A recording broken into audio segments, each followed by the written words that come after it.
Välkomna till NordJour 2022 Pre-conference.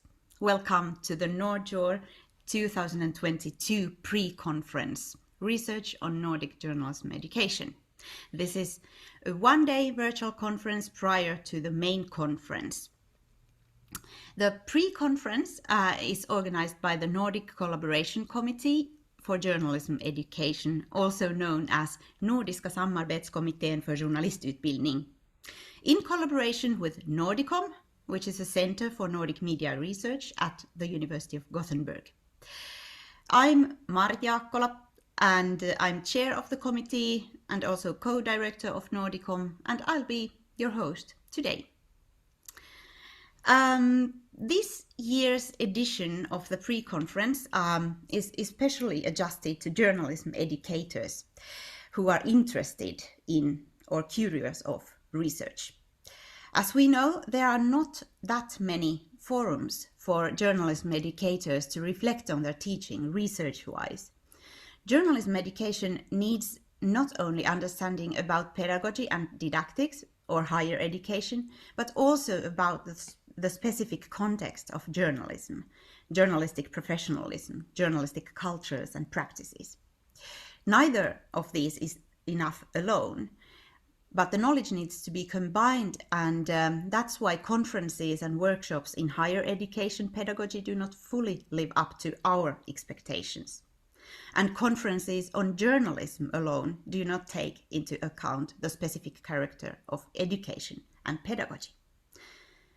All major research conferences in media, communication and journalism research do include research on journalism education, but the presentations are often scattered around sections, working groups and sessions, and a bit hard to find.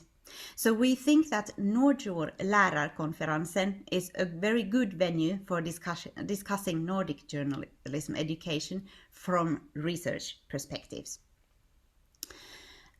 We know that at journalism education institutions, there has historically been a divide between the theoretical or academic and the practical or professional orientation.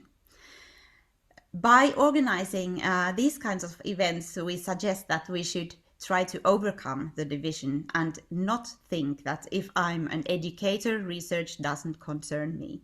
Or the other way around, if I'm a researcher, I don't need to know anything about what's going on in the lecturers' rooms. The distinction is often strengthened by the fact that in the Nordics, research and education conferences are separate and they alternate. NordJour is organized every second year, and NordMedia, which is the research conference, is also organized every second year. It will be held next year in Bergen. But nowadays, journalism educators are more and more involved in research projects and tasks, and universities have quite extensive offerings of courses in university pedagogy.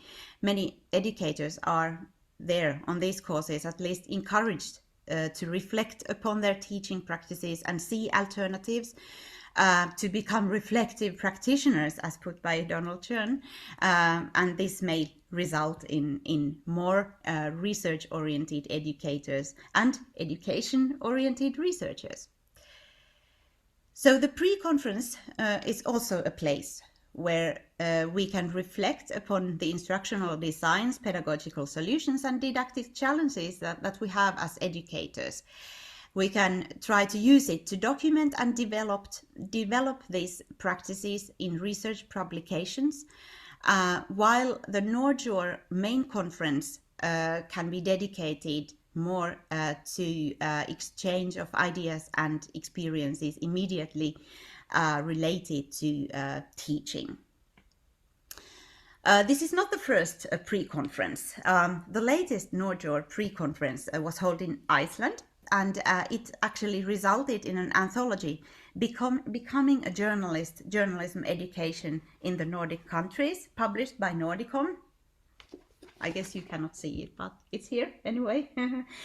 Published by Nordicom and edited by Jan Fredrik Hovden, Gunnar Nygren and Henrika Siljaffus-Tikkanen. This year, we didn't want to organize the event according to the regular academic practices of presenting full papers and commenting on them, but we wanted to make it a bit more relaxed into an event of inspiring others. This felt quite appropriate after the pandemic, and as it turned out that we still couldn't make an on-site conference. Later, though, we have plans on launching a call for those who want to contribute to a book on specific questions related to Nordic journalism education. The idea of such an anthology actually came up in our latest webinar that was organized in March last year. But today's program, our day is divided into 3 parts. There will be a keynote, presentations, and in the afternoon we will have some small group discussions for educators.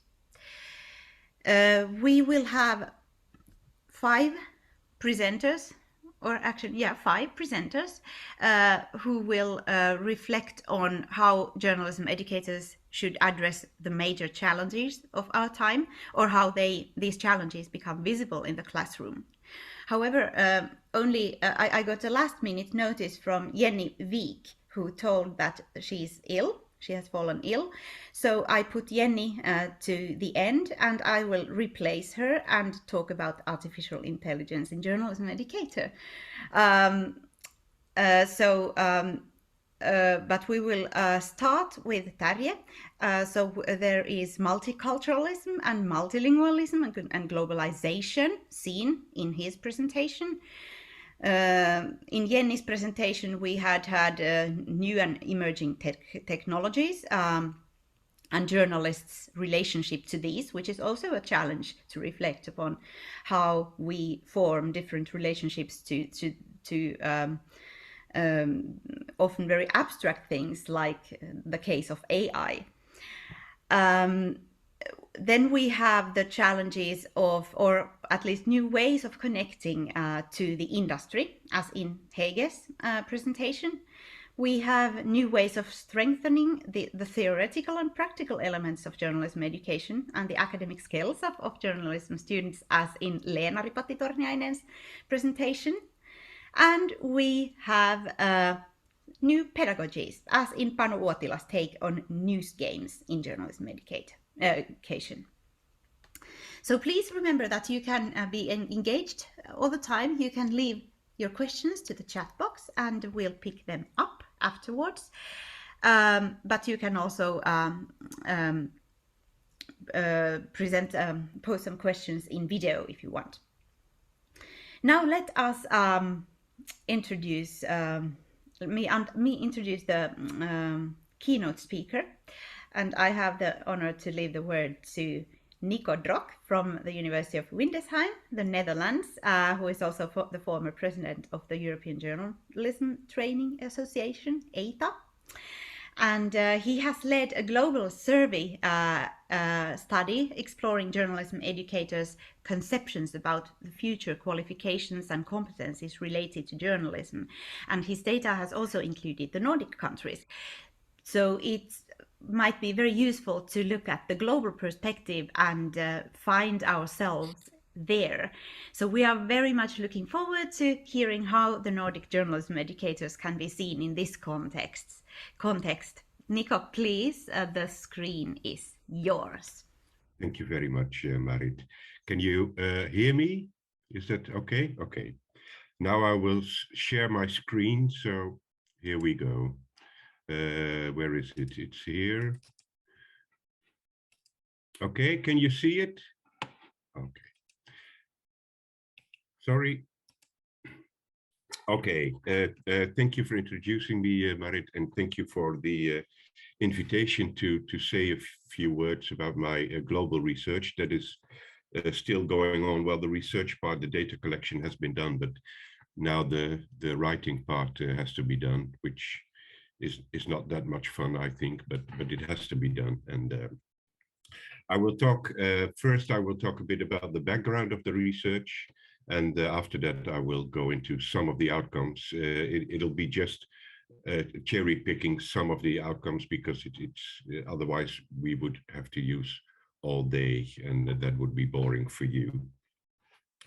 Now, apart from being the counselor of the European Journalism Training Association, I'm also the vice chair of the World Journalism Education Council. One of the things you could say about the World Journalism Education Council is that it unites 30 associations of journalism education across the globe. All continents are represented, and the keyword is diversity. We have different cultures, languages, different media systems, certainly different levels of press freedom, different views on journalism, etc., etc. So if you have that much diversity, there is another keyword, which is dialogue. It is very important to stay in touch and to keep talking about the different views, etc., etc., which sometimes is difficult because, especially my experience is that from Western countries, we have some sense of superiority, that there is only one way of doing things, namely our way. But it is important for a global organization to always try to keep in dialogue. Despite all this diversity, of course, we found that schools across the globe have the same type of educational dilemmas. And I've showed this before, so some of you might recognize this, but I think it is important to mention. Many schools are struggling with the concept. What kind of definition of journalism are we using? For instance, are we educating journalists, or are we educating media workers, which is much broader? This is becoming a huge discussion almost everywhere. Another one is a bit an older one, maybe. It's about, are we focusing on doing journalism, or are we focusing on studying journalism? So skill-based or more reflection-based and research-based.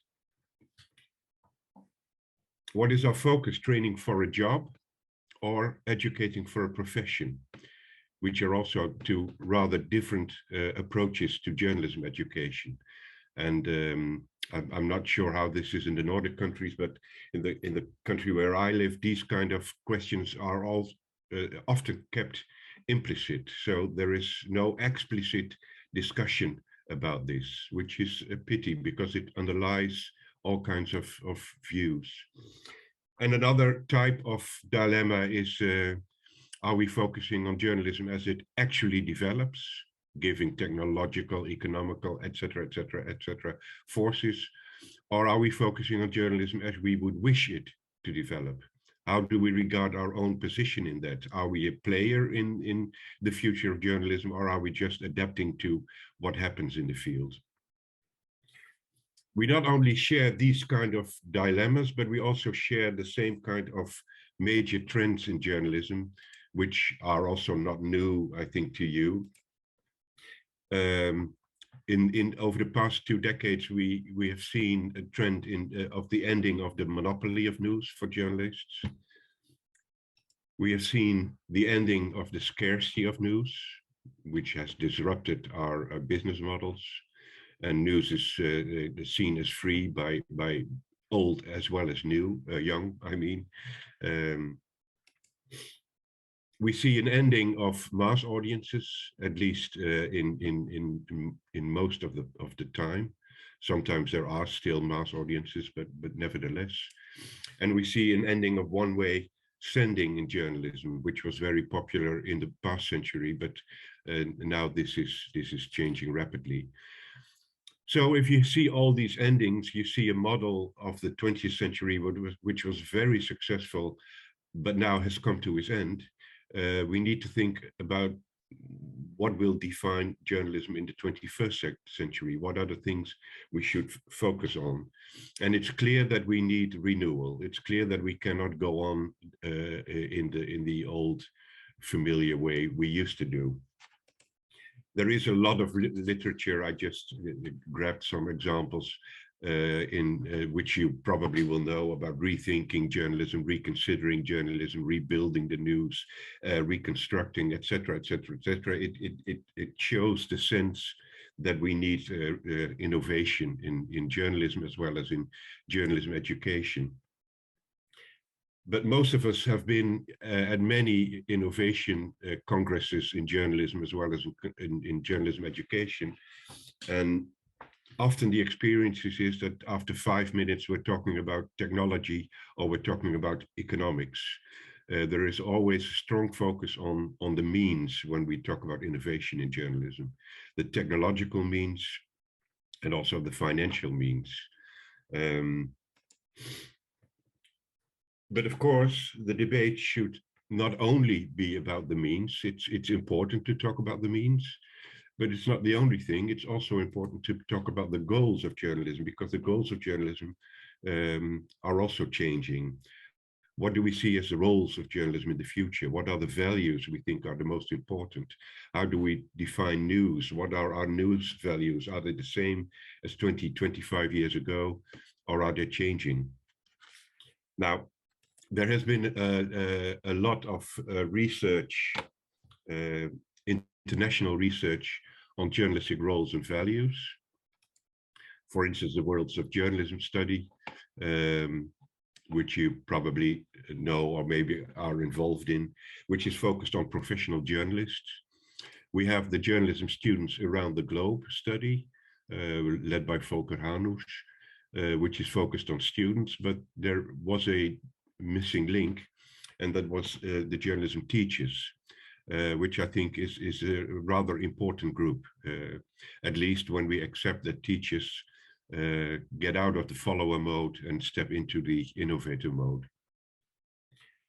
So within the European Journalism Training Association and now within the World Journalism Education Council, we decided to do research on journalistic roles and values, and especially the way that teachers look at them. And then as we have this data, we can compare with journalists around the globe and with students around the globe. So we will have the three parties involved. As I said, I'm now working on I'm writing on the report, and it will be available at, it says here after, but it will be available at the World Journalism Congress, Education Congress, which will be held in Beijing next year in July.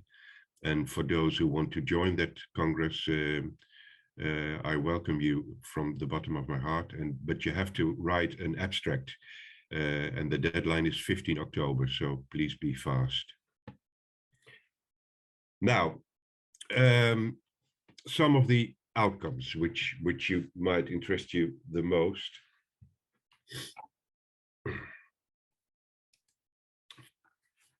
First of all, as I said, it is a global survey, and after data cleaning, and to be honest, the data cleaning was more intensive than it normally is. There were 1,700 teachers in about 50 countries left. The Nordic countries were rather good represented with 128 teachers.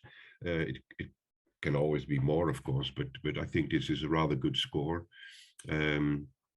with this division across the 5 countries we distinguished. Now, the first question is, who are these journalism teachers? And we looked at a lot of background variables, characteristics, and I will show you 4 and try to see where the Nordic countries stand in this. I will look at age, gender, educational level, and the years of experience teachers have in journalism practice.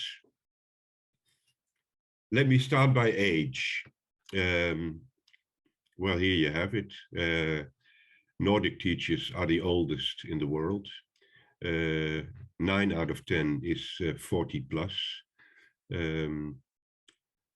You wouldn't say it if you look at the participants of today, but yeah, I can't make any other conclusion, you are the oldest.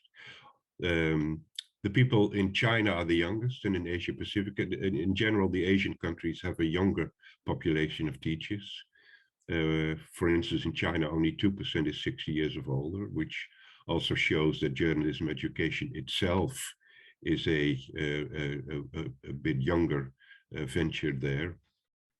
But nevertheless, rather old teachers, which can be an advantage, but sometimes if you want to change, can also be a disadvantage. Something to keep in mind. If we look at gender, the Nordic countries, as you might expect, almost have a 50-50 division, as most countries have. Maybe in Africa, it is a little bit more a male venture, and in Russia, the females are in a large majority. But on the whole, you could say that in most parts of the world, it is not specifically a male or female job to be teacher of journalism. Australia and New Zealand also have a rather high percentage of female teachers. If we look at the educational level, we see that the Nordic countries are again on the bottom, especially because the percentage of PhD teachers is the lowest in the world. And one might not expect this, but you have to bear in mind that in some countries, writing a PhD is about the same difficulty level as writing a master thesis in other countries. So in countries like Russia and China, it is, I must say, much easier to get a PhD degree than it is, for instance, in Germany, Sweden, or the Netherlands. So we talk about PhD degrees, but it's not a univocal concept everywhere across the world. But nevertheless, a lot of masters, and even 13% of teachers who have a bachelor degree. Finally, if we look at the level of practical experience, the years of practical experience, the Nordic countries are in the middle. In the Americas and in Australia and New Zealand, quite a percentage of teachers has more than 15 years experience in journalism practice, which also reflects the kind of curricula they have with a high proportion of skill training. While on the other hand, for instance, in China, 82% has less than 6 years experience. And I cannot say that for sure, but I have been to China sometimes, and my experience is that less than 6 often means 0. So there are many teachers who have never worked or been active in journalism itself. They approach it from a more theoretical point of view. You could say there is a kind of divide here between the East and the West, with Africa being more or less in the middle, and the Nordic countries being in the middle. Now, there is a lot of these background characteristics are interesting because, of course, you can correlate outcomes with these background variables and see what their effect is on outcomes. But that will take us too far for today. It'll be in the final report, of course. I would like to go now to the roles and the role conceptions. And there are many definitions, and there is a lot of literature about this, but we have worked from this definition. Role conceptions are normative understandings of what journalism is and what it should do.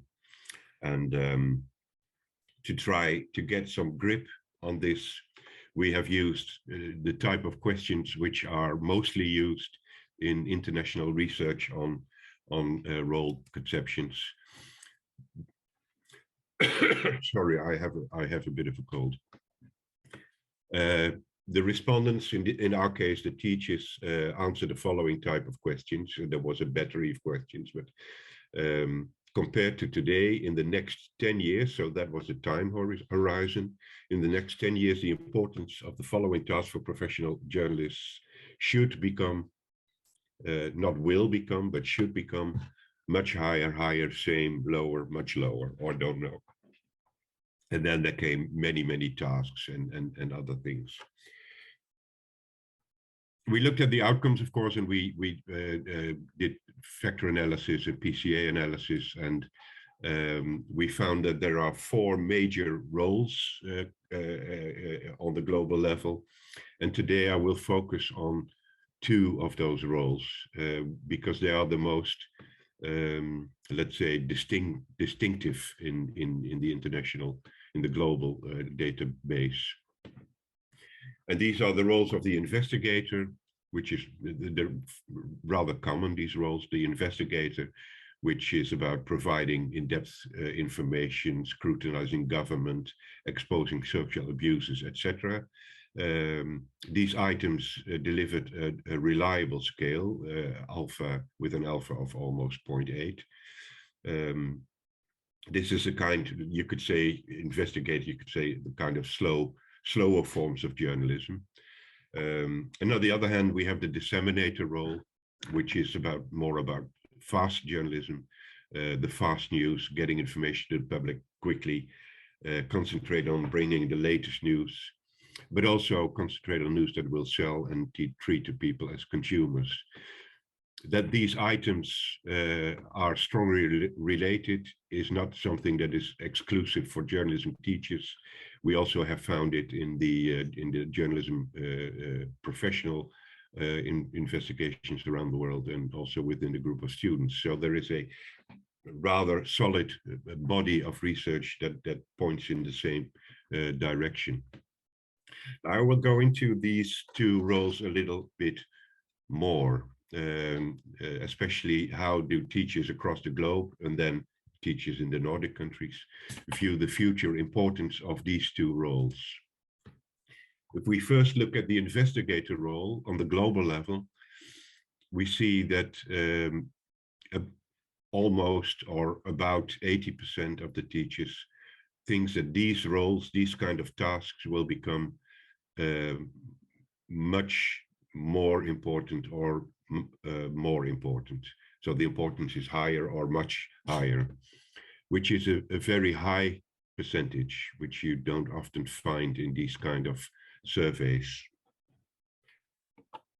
How are Nordic teachers looking at that?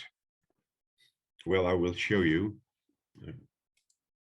about the same, not much differences, although you could say, if you look at the top 3, there's almost no difference at all.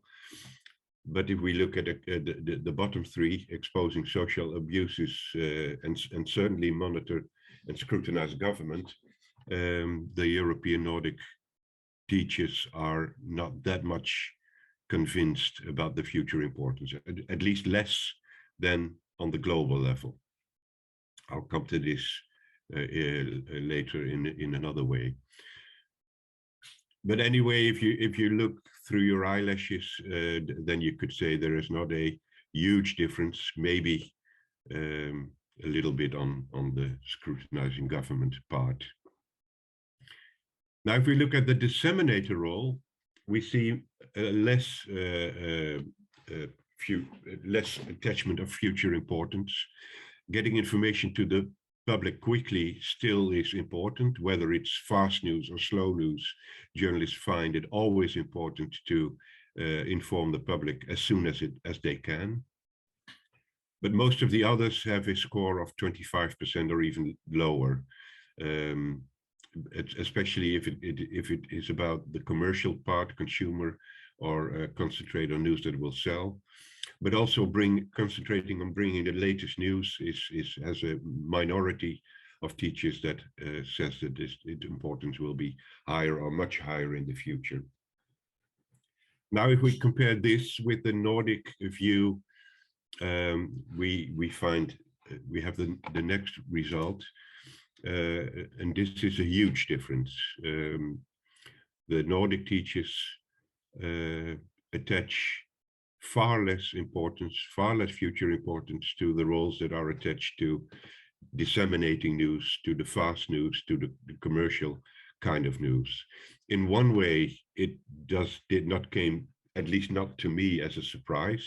I had not an official hypothesis, but if one would have asked me how do Nordic teachers view this, I would have predicted that they are lower, but not this low. So this was some surprise. Now, there is a well-known problem in international comparison, and that is that countries, cultures have their own answering styles. Even within a small country as the Netherlands, we find small differences, well, not so small sometimes, between the people from the Northern Netherlands and the Southern Netherlands. People from the Northern Netherlands, I was born in the Northern Netherlands myself, are far more modest. If they have a scale from 1 to 10, they will seldomly choose 10 or 9. They will, if they are very, very excited, they might choose 8, but standard is 6 or 7. When you go to the south of the Netherlands, people are much more inclined to choose a 9 or a 10 because they are more expressive, etc. This is a problem in international comparison too. Countries differ in their response styles, and I have done the European research 3 years ago for the AGTA, and now the Nordic countries were involved, and both times I saw that Nordic teachers are a little bit more modest or reluctant to choose on a scale from 1 to 5. They not so often choose 1, and they not so often choose 5, especially not 5.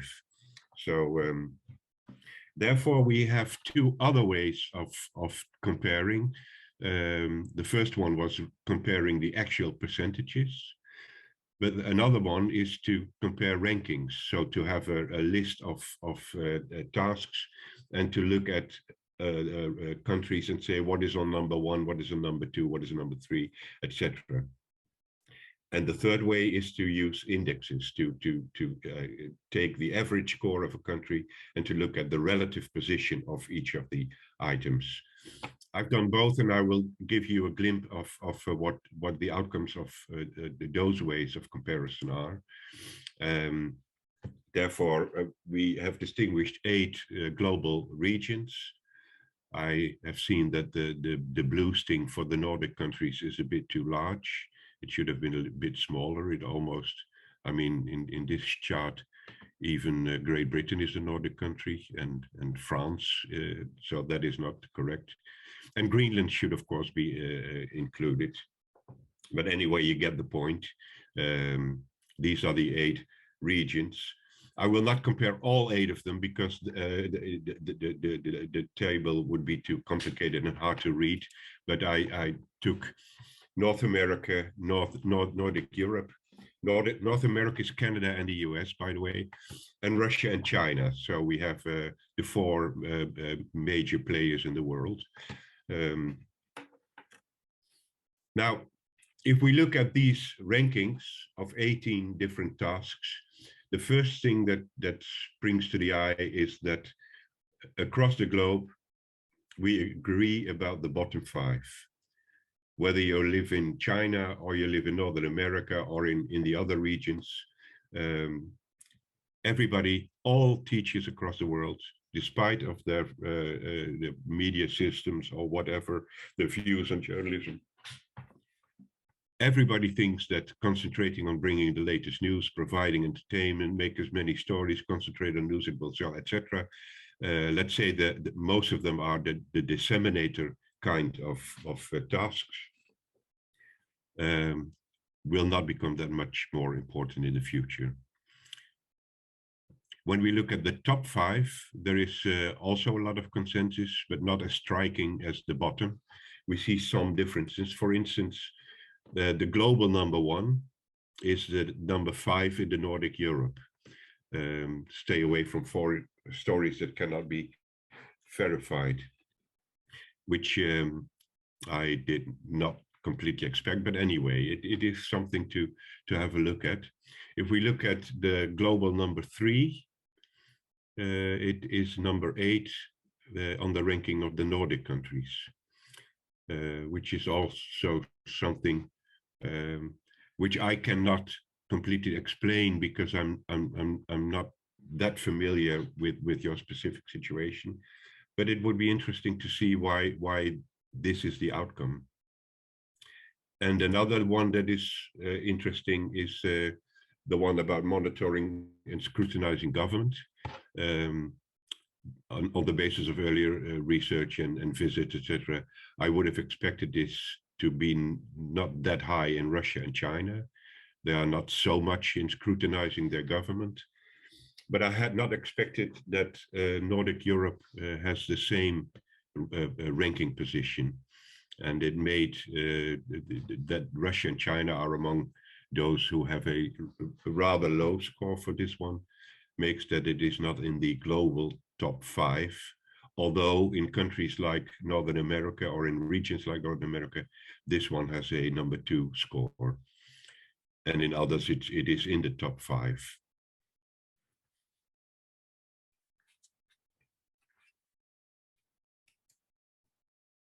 If we look at the index way of comparing, where you compare a country with its own average score, we can see that the investigator role, the future importance of the investigator role, the high expectancy about that is a, let's say, Western, the Americas, Nordic Europe, Australia, New Zealand, is a Western or OECD kind of outcome, whereas the Asians and the Africans are far less convinced about this future importance. If we compare this with the disseminator one, the relative position, the index position, we see that the Nordic countries have the lowest expectation, but the same almost counts for North America and Australia, New Zealand. So this reflects a shift, a global shift from disseminator view on journalism to investigative view. And this is interesting because if you look at the Worlds of Journalism study among professionals, there is still more attachment to the disseminator role than that we see here among the teachers. But nevertheless, within education, we see a shift from fast to slow, or from disseminating to investigating. And we can all think about the reasons why. For me, it's important to look at the Nordic countries, because the Nordic countries normally are a little ahead of other regions in the world, and certainly within other regions within Europe. So if we want to learn about the future of journalism education, we also or mostly look a little bit north to see what you guys are thinking. Now, to have some kind of conclusion, because we're almost all running out of our time, so I will finish before 10 o'clock, I promise. Nordic countries, clearly, it's very clear that they prefer more attention for the investigator role and less attention for the disseminator role. I mean, that is clear whether you take the percentages, the ranking, or the indexes. And this also is reflected in the qualifications, the things we find important for our students. If we look at the top list of qualifications, the things we find the most important for the futures, on number 1 is evaluating sources and be able to do in-depth research with a score of both a score of 71%. So these are the highest one, followed by knowing current events in their context and select on the basis of reliability, which all of them more or less, let's say, confirm the view that slower forms of journalism will become more important. And completely at the bottom is working on the time pressure, which used to be when we did another kind of research that was 12 years ago, but with the same kind of questions, working on the time pressure was still in the top 5, at least in Europe. I can't say it specifically for the Nordic countries, but I've seen that in Europe, working on the time pressure has been going down as an important qualification. So this is what I have selected from the research, and I hope you get curious about the whole package, and you will come to Beijing and listen to me once again. And I hope, and I will promise, I will not have a cold by then, so my voice will be a bit more agreeable to listen to. Thank you.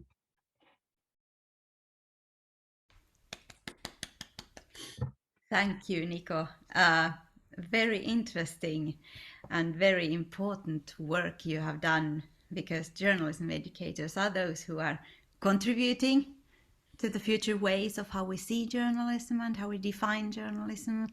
And it was very important. It is very important to add this knowledge to what we already know about journalistic practitioners and students. So thank you. This is like looking oneself in a mirror. What do you think? We have journalism educators online. Did you recognize yourself and your colleagues in Nico's descriptions? Was there something that left you wondering?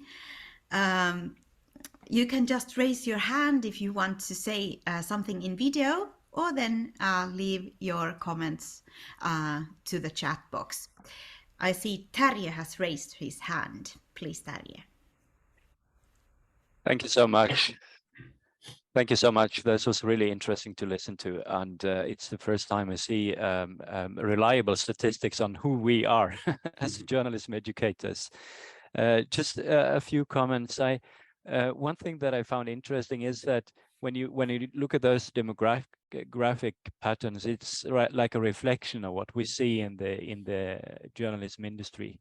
For example, when it comes to age, I mean, the oldest journalists you find are in Sweden, in the Nordic countries, while in the south they are very young. So that's female, male, same thing. It's fairly equal here in the Nordic countries, but like in Russia, there is a massive dominance of female journalists, and it's just the same you detect among the teachers. And also in terms of education, surprisingly, perhaps for some, people are more educated in the south, and it's just like that with journalists as well. I must say, I was surprised to see how many of us actually have a PhD, like half or something in many countries will have a PhD degree. And I'm getting a little concerned. I wonder if it is an academization of journalism education. I personally hope that we will have like a leg in the practice in the future as well. So it's not just high degrees that will count in our programs, I must say. But I don't know if you have looked at the developments over time there. But the other comment I have is about the questions you have asked about the roles. You ask about their kind of like future perception, what is going to be important in the future. And I'm curious, why did you ask about that? Why didn't you ask about like the current support to this and that role? Because that is what the other global studies, such as Worlds of Journalism study, they ask about, the present situation, which roles are more predominant today. So this makes it more difficult to compare your data with some of the other global surveys. Thank you. Thank you for all your comments and kind remarks. I will focus on your your last point. We think it's important, or let's say, first of all, the World of Journalism study has a problem by asking about the current situation, because they ask one question, but they get two kinds of answers. Some of the people answer the situation as they would like it to be at this moment, and some say as it is. And there is quite a difference between what journalism practitioners would like journalism to be at this moment and how they experience it, because they often cannot do what they would like to do, because there are often financial restraints and other restraints. We thought the second point is that we experienced, we are also from my university involved in the Worlds of Journalism study, so we could go into that a little bit more, and we found that there is a huge correlation between what journalism would want journalism to be now and their expectancy of journalism in the next years. So if they think now it should be important to have investigative journalism, that would also be their answer about the future, that it must become more important. Next to that, we thought journalism education should be, maybe is, but also should be focused on a longer term, should be focused on the future. We want the name of the program, the strategic program within the ESTA and also the WJC is Renewing Journalism Through Education. So that is the idea that we should look ahead. We should look maybe at least 40 years ahead, but nobody can look 40 years ahead. But that would be the best, because our students, when they graduate, they have a career of 40 years to go. Unfortunately, that is not possible, but we could say something about the next 10 years. And what we know from the Worlds of Journalism studies, but also from the student study, is that if you ask that question, it is more or less the same question as, how do you think journalism should be at this moment? And that is what we're interested in, not so much in the actual situation, because we know that commerce or government or all kinds of people are trying to influence journalism in a way journalists themselves and journalism teachers would not like. So that is, in short, the answer. I'm not sure if I'm convincing, but I tried my best. Thank you, Nico. Do we have other questions? I was thinking of the explanations. You had some questions about social abuse and not scrutinizing the government that you were wondering. I was wondering if we could explain them somehow. Would it be reasonable if you could repeat those differences? You had two slides. Yeah, there are two that were a bit surprising for me. One is indeed the one about exposing social abuses, and the other one, which was more deviant from the global one, is the scrutinizing government. And of course, we know that Nordic countries, just as the Netherlands, are a mixed country. We think government is very important, and unlike the Americans, we don't hate government. We think it is an important part of our society. So I can understand that we are far less critical on government than the Americans are. But as less critical as the Russians as the Chinese is maybe a little too much. Maybe Hilde Kristin has an answer to this. You have raised your hand, please. Thank you. It was very interesting to listen to you, Nico. Thank you very much. I kept myself thinking there was something about the way you asked the question, if you would like it to be even more of this and this in the future. And I think that a lot of the Norwegian journalists, they think that they are already critical enough, or they are critical. That's the way they are already. So I think that might be one of the answers, that they already see themselves as very critical.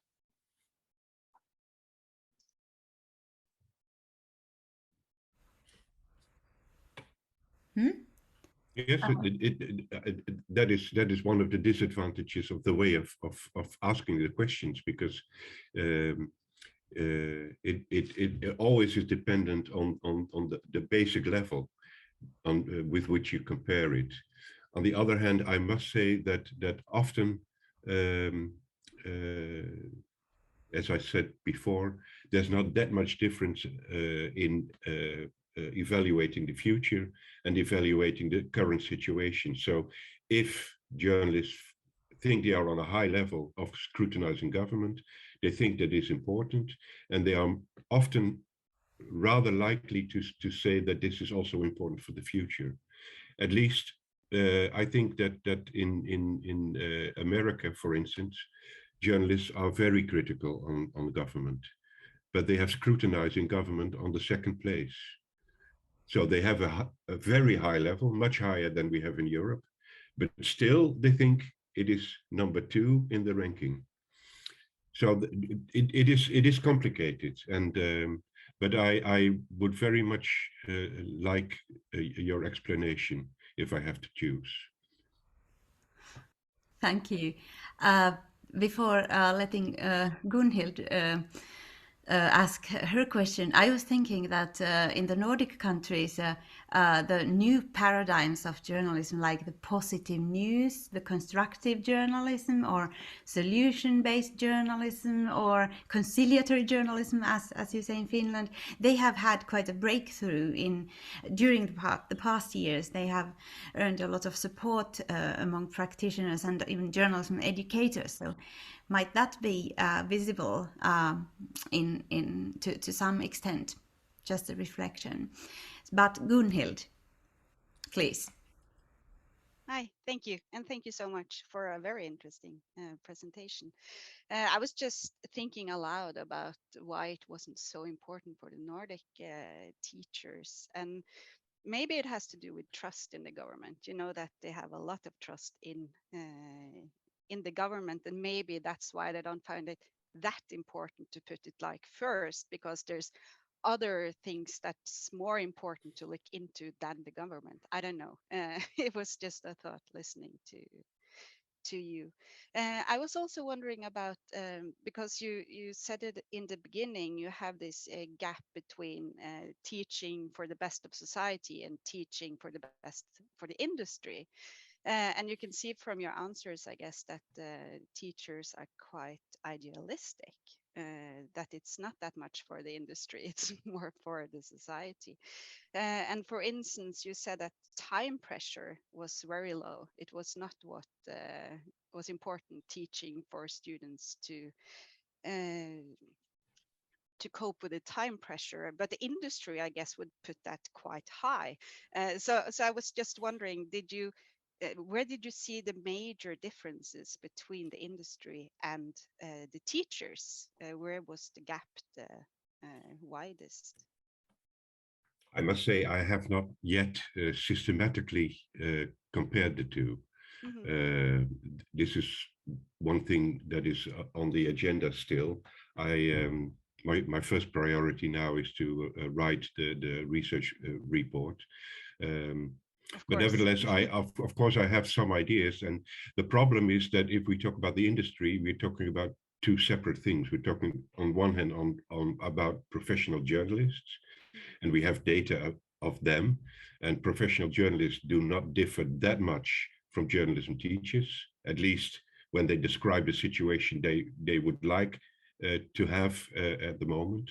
Your Swedish colleagues have, in the Worlds of Journalism Studies, made an explicit, they asked the question twice. The first was, how is the situation actually?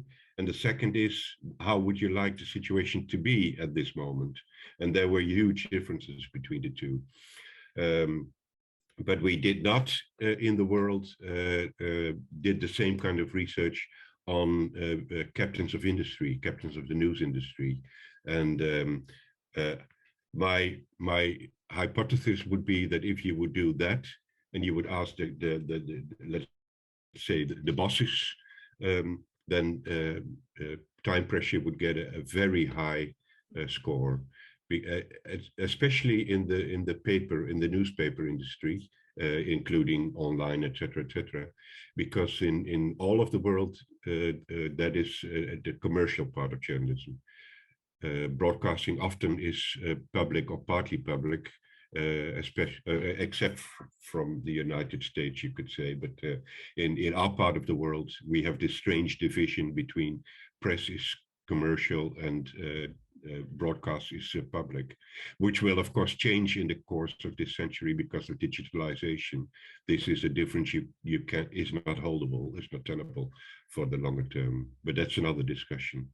But I think you're right that if we would have asked the captains of industry, seeing the public as a consumer instead of a citizen would be very important, unlike the teachers, and time pressure and making as many stories possible each day.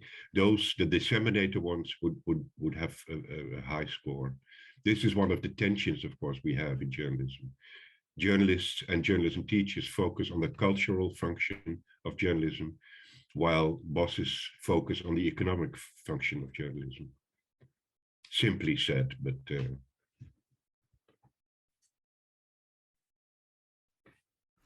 Great. Do we have any other questions to Nico?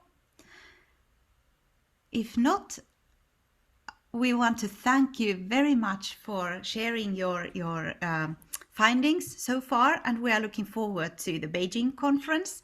So that was good to know about the abstract deadline. It was on 15th of October, and if you have to look at the wgac.net NAT to find all instructions, and if you can't find it, you can always mail me if you want. I'll leave the link to the chat box. Okay, that's great. Thank you so much, Nico. You're welcome. Thank you for listening to me and not being too critical.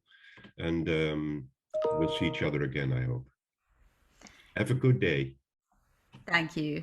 And we'll continue with the global context, which is very relevant also in Nico's topic, because Terje Skjerdal from the NLA University College Norway will be talking about teaching journalism in the cross-cultural classroom.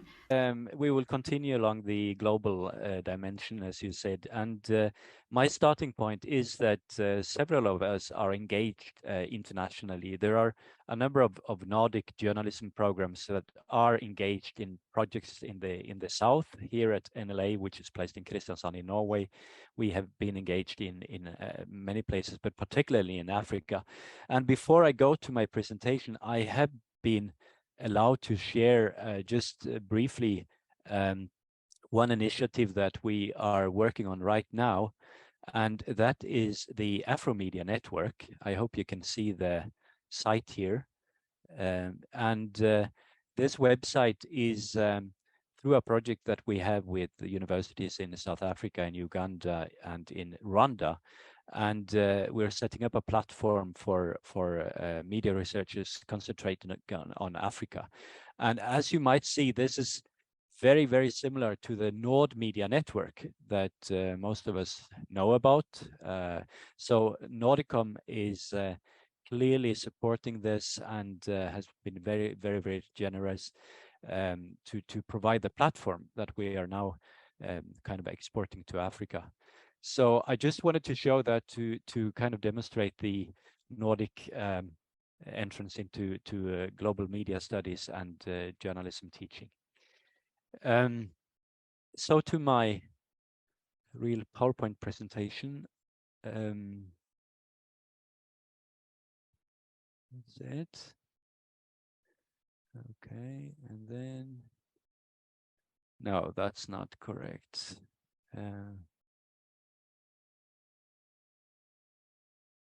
That's it. Now I think you can see the full screen.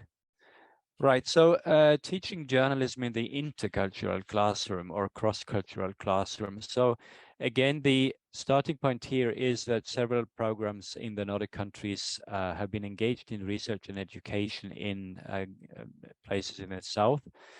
An increasing number of staff members from our institutions travel on mobility to short-term training in foreign institutions.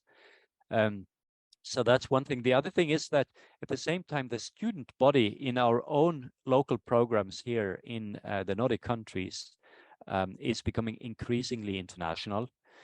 I don't have exact figures here for journalism education in particular, but if we look at this country, Norway, overall, we have today 4 times as many international students in Norwegian universities as we did in year 2000. So there has been a massive increase in international students in our universities. So today, 9% of the total student body in Norway come from foreign countries. And in some departments, like our journalism department here at NLA, it's higher than that. Perhaps it's 20% or even more that will be international students. So in other words, many of us find ourselves in a reality where we teach in an international or cross-cultural classroom. So my research question is, to what extent does this situation affect the teaching approach that we have? We would expect that at least to some extent the lecturer will adjust his or her teaching methods when a student group has a different profile than a traditional Nordic student group. But to what extent that is actually happening and whether the adjustment is conscious or not is not that much known. Studies have shown that students from different countries have quite diverse expectations to the teaching situation and to the role perception between student and lecturer. And we as lecturers have a tendency to misinterpret the learning patterns of students from other cultures. So that's the backdrop. Several scholars have, because of this, underscored the importance of intercultural competence in higher education. And what I'm presenting on today builds on my own department's teaching experience, which has been internationally oriented for many years. For about 20 years, we have been engaged in large journalism education projects at different places, such as here in Uganda. In 2015, we got our own English-speaking master's program in global journalism at NLA in Kristiansand. And this program has attracted students from many different countries. So like in this year's group, we have students from some 15 countries or something like that. So it's quite diverse. And I should say immediately that this situation is actually quite different. I mean, teaching in an international classroom at home is something else than going to a different country and teach there, where you are almost by definition a visitor. So those are two different situations, but I'll try to address both of them in my presentation. One of the I think remarkable differences between students from different cultures will appear in the view of authority in the learning situation. So that's the key word in my presentation, really.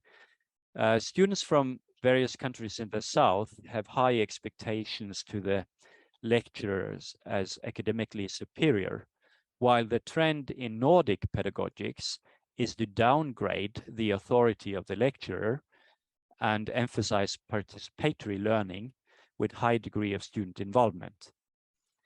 The dilemma concerning authority in the learning situation can therefore serve as like an entry point to analysis of pedagogical methods in the intercultural classroom. Within pedagogical theory, the issue of authority is not least discussed by Gert Hofstede, the Dutch guy, through his cultural dimension models. One of his fundamental cultural dimensions is power distance, which distinguishes between high power distance cultures and low power distance cultures. So in the classroom, this is expressed, for example, in the way to what extent the student is encouraged to challenge the teacher in the learning situation. A high power distance culture will find it problematic to question the authority of the instructor, while a low power distance culture will have the opposite ideal. So in this paper, then, I'm going to use this issue, the question of authority, which runs out of power distance, for example, as an entry point to discuss journalism education in the intercultural setting. And I'm going to use examples from my own teaching experiences.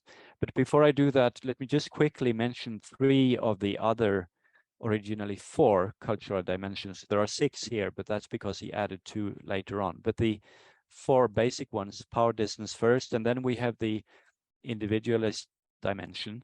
It's measuring to what extent society will cherish individual autonomy or collective cohesion. And then thirdly, we have uncertainty avoidance. This index is indicating to what extent people will tolerate unforeseen situations. According to Hofstede, members of high uncertainty avoidance cultures are anxious about change. They display low degree of social trust, and they tend to be impulsive and aggressive in many situations, he contends. The last of his 4 original dimensions is the masculinity versus femininity dimension, which tells us basically to what extent the culture is competitive. So the contrast would be feministic cultures, which is less competitive, represented, for example, by Scandinavian countries, which will emphasize equity and concern for minority groups. So the question now then is, how does this play out in the lecture theater when teaching journalism and media studies in an intercultural setting? So let me illustrate the contrast between 2 very different teaching situations. Here I'm showing a picture of myself giving a guest lecture at for students at Mekelle University in the Tigray region in Ethiopia. This is definitely before the war broke out and before the pandemic too. In the situation here, what we see here is the lecture has finished. I've spoken for maybe 45 minutes or something, and now there is time for audience responses. We see a staff member from the journalism department who is leading the Q&A session. The feedback coming from the audience is quite polite. It's seemingly not very critical. Any potentially critical comment is disguised as questions. Then we have the lecturer, that's me, and I'm acting as an answerer who can answer all the questions coming from the audience. And in fact, there are as many staff members as students asking questions. Some of the staff members you can see in the front row. The students who do ask questions, they seem to ask questions to me, but they indirectly also speak to their local teachers who are also in the room. So I sit there at the desk, I write down the questions before I can enter the podium and respond, and perhaps I will then respond to 10 questions at a time. The style is formal, so is the dress code, at least compared to what we're used to here when we teach in Norway. There is a big distance between the lecturer and the students, both mentally and physically. I can hardly see the faces of the students behind the massive seats. Male and female students are seated separately, but otherwise the audience is marked by a high degree of conformity, apparently. And ahead of the lecture, the students have waited for a long time. The lecture was announced to begin at 8:20 in the morning, but at that time I was still in my hotel room waiting for the transport to arrive. So after a while, the university vehicle came to pick me up and the lecture could start at 9 o'clock. That was 40 minutes late. So in this way, the power distance is expressed already before the lecture begins. The more authority you have, the longer the audience has to wait. So that's the first situation. And then the second one, the second picture is from, that's a complete contrast. This is from our own master's program in global journalism here at NLA. Right here, we are on the annual excursion to Denmark to learn about the Danish media. We're visiting Denmark Radio in Aarhus. And we pose at the end of the tour, we pose for a photo in the large TV studio there. There is very little distance between the lecturer and the students. I'm casually dressed. Students are smiling. The lecturer is smiling, and the atmosphere is quite informal. So judged by the style of clothes on the students, they seem to be not very marked by conformity. They are not very conform. Now, the interesting thing is that many of the students on this picture actually have the same background as the students on the first picture, because they are exchange students from Ethiopia, but in a very different setting. So that might illustrate how they adjust to the local teaching situation after all. Okay, so I've showed you two very contrasting situations, and I should rush to say that these two pictures might not fully represent the typical teaching situation in either Ethiopia or in Norway. But I'm using this as two cases to pinpoint the difference between an African and a Nordic learning culture. The Ethiopian culture has high power distance. It avoids uncertain situation, it's collective, it's gender divided. The Norwegian learning situation is marked by low power distance. It's got high tolerance for uncertainty, is individualistic, but also feminine. So these differences obviously will affect the learning situation in different ways. So then let me turn to some lessons and some ideas, some thoughts and suggestions. I have got 4 of these. Calibrated cultural adaptation. So when teaching in a different culture, a certain degree of adaptation should be the ideal. The dress code could illustrate this. Coming from a Nordic university culture, and especially with a background in media reporting, it seems strange to me to be formally dressed when teaching journalism. So sometimes one could be tempted when going across borders to kind of demonstrate against the local expectation. However, such a denial of adaptation could easily become counterproductive, I would argue.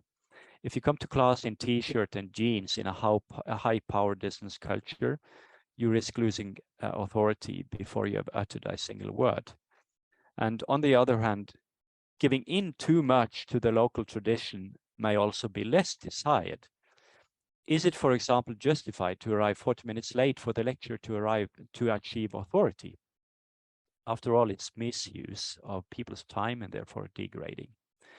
So the challenge is perhaps to find the right calibration of cultural adaptation such that it stimulates the learning potential, but that at the same time does not jeopardize key values. Secondly, student-driven versus teacher-driven learning activities. A question that soon arrives in relation to the international classroom is to what extent one should challenge the traditional teacher-driven teaching method. This is a method that will dominate in collectivist cultures in societies with high power distance. I'm suggesting that perhaps we should apply a degree of pragmatism here. That means adjusting the degree of student-driven learning formats according to the context we are in. A teaching method that works in one culture might not work in another culture. And I did realize this when we had hired a very famous communication professor from the United States to come to Ethiopia and teach. And his preferred approach was to put the students together in discussion groups where they were supposed to learn from each other rather than him teaching them something. And I can tell you that it did not work very well at all. The students were frustrated. They felt they did not learn much. They gave very poor feedback afterwards. So the professor had lost authority that he was supposed or expected to have in the Ethiopian situation. So it might have worked in the United States. It did not work in Ethiopia. So those are some thoughts on student-driven versus teachers-driven learning activities. Then the quiet student dilemma. A question, how do we evaluate the success of our lectures? I believe that we often tend to refer to how active students were during the lecture. So we would say that, oh yeah, many students took part in the discussion. So the lecture was successful. So there is like a equation between the level of participation and successfulness. The critical question we need to ask ourselves is to what extent this is an appropriate measure of learning outcome, especially in the cross-cultural classroom. Journalism teachers tend to appreciate talkative students for good reasons, perhaps, but the extent to which students are active in class could also have other explanations. One is very basic, the extent to which they are well versed in English is one. Those who know English well will speak more, of course. But then students coming from high power distance cultures tend to speak less, regardless of the level of knowledge about the subject topic. In some cultures, the good student is not regarded as the one who talks the most, but quite on the contrary, the one who is good at listening and taking notes. So again, this would be contradictory with our journalistic ideals, which emphasize contradiction, discussion, debate. But a member of another culture could make a different judgment.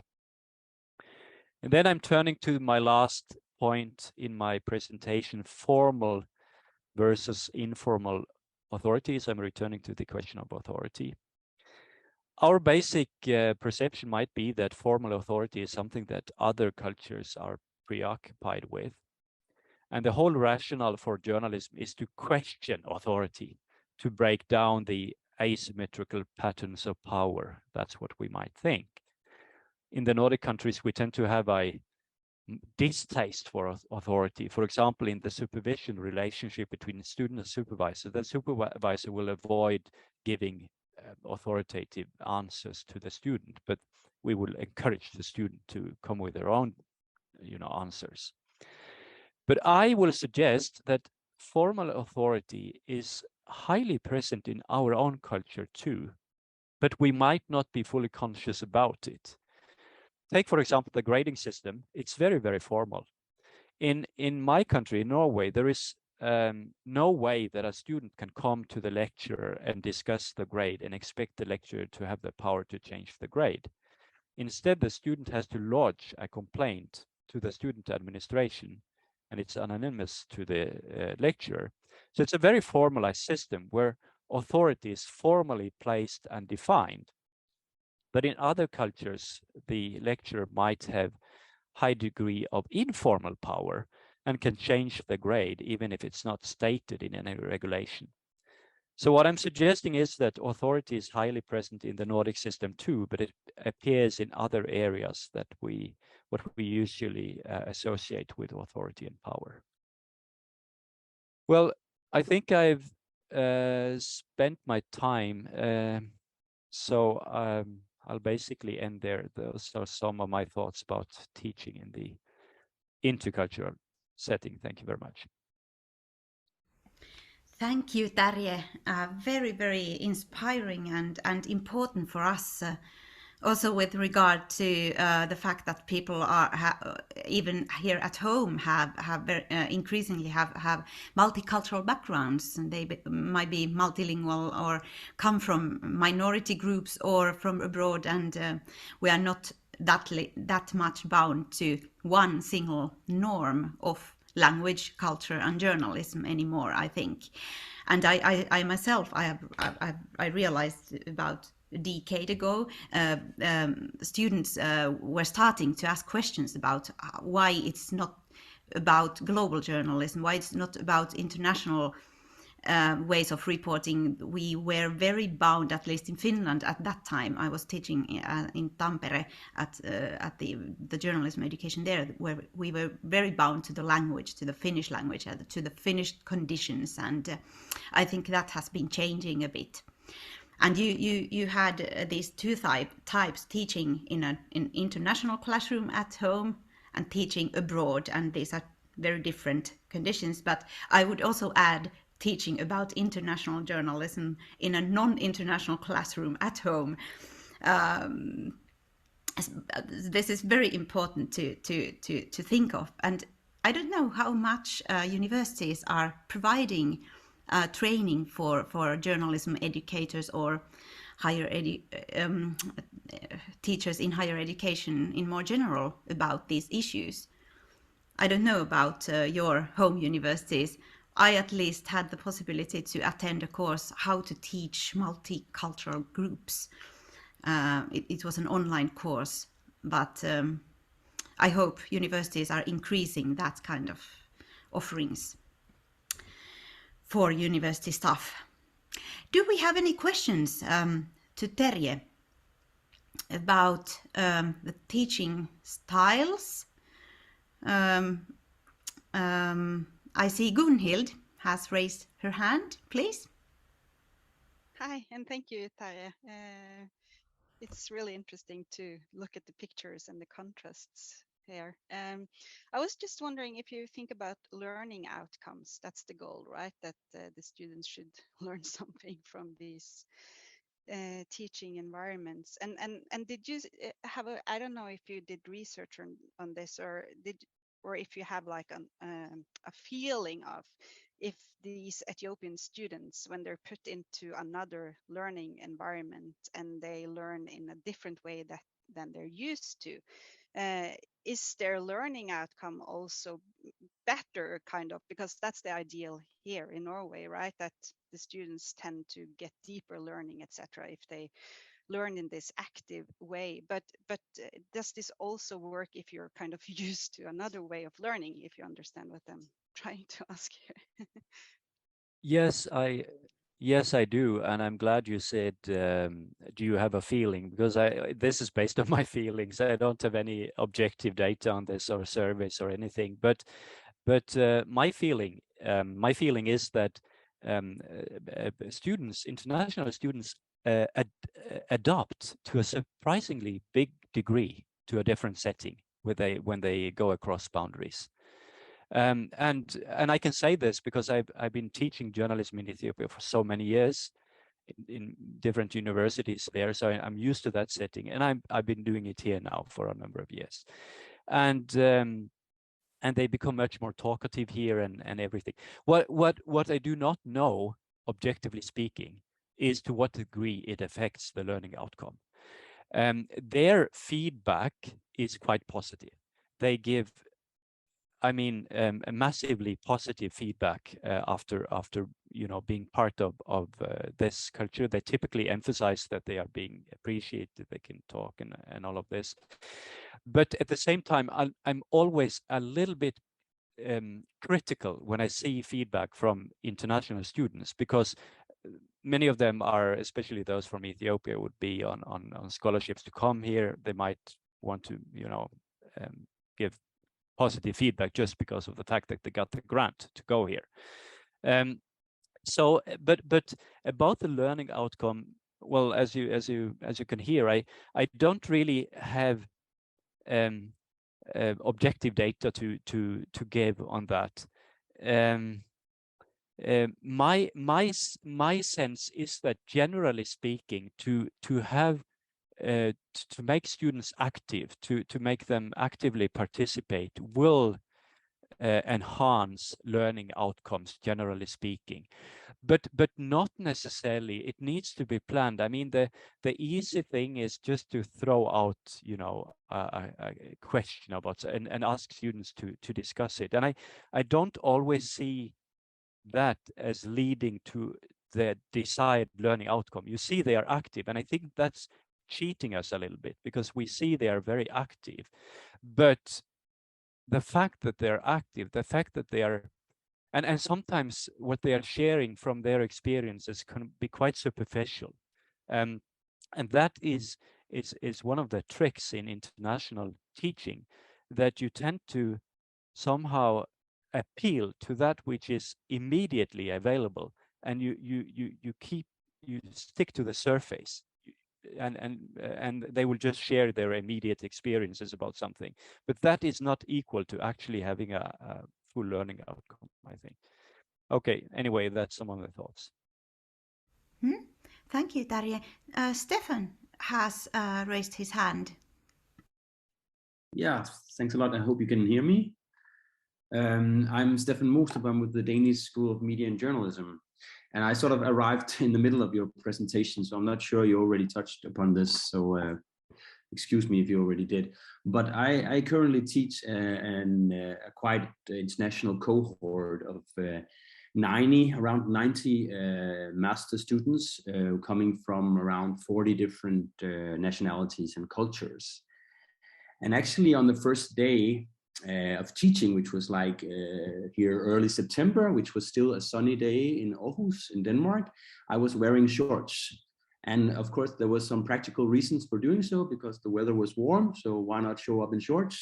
But I also somehow had the intention of sort of displaying this kind of our way of doing it. So our very sort of flat, non-hierarchical structure and our very sort of dialogue-based way of teaching.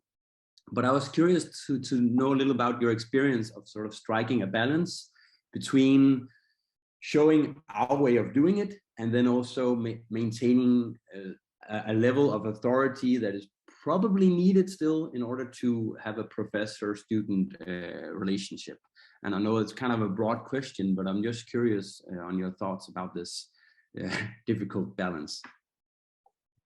Yeah, and I struggle with it all the time. I think that when students are coming to us kind of to study, they of course expect, they don't expect us to be completely different and put a tie on ourselves and, you know, be completely. So I think that it will be a different set of rules that could apply here as would apply when you go across.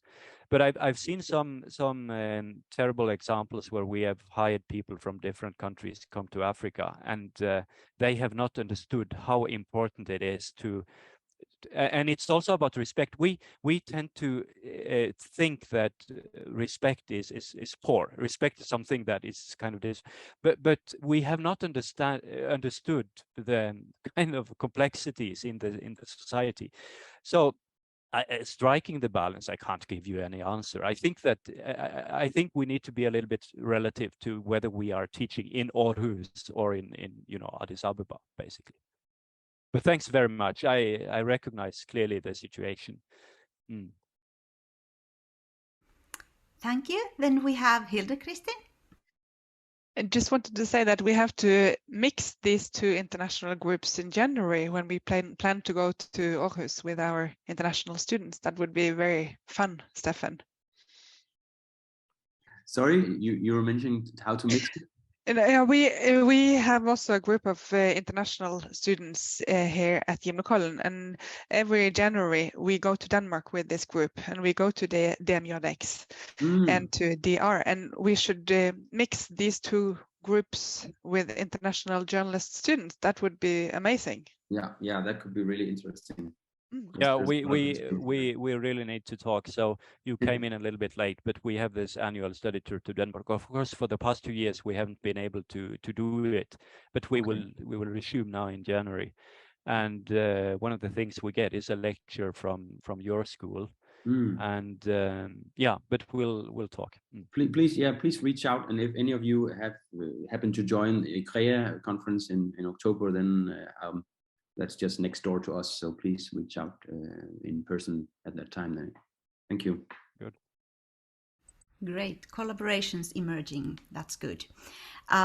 Terje, you talked about the cultural differences and teaching styles, but how about the different conceptions of democracy and society and journalism that the students bring with them?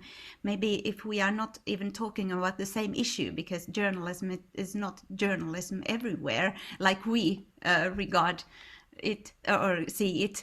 So would you have any thoughts about that, those differences? Oh yes, definitely. And I think that's you know, essentially one of the things we try to do in our global journalism program is to get together students who might have different concepts about what I find is that when it comes to some concepts are generally understood across cultures, like press freedom, for example. In the literature, you find some problematizing that it's defined differently. But for the most part, I find that we think about the same when it comes to press freedom. But when it comes to what journalism is, that might be different. And there is in many countries a much bigger degree of openness to media worker. Nico spoke about that in his presentation. This big question about what should be included in a journalism program. And we have been quite segregational in the Nordic countries, at least, where we stick to journalism and we don't want information workers in our programs. This is very different in many other countries.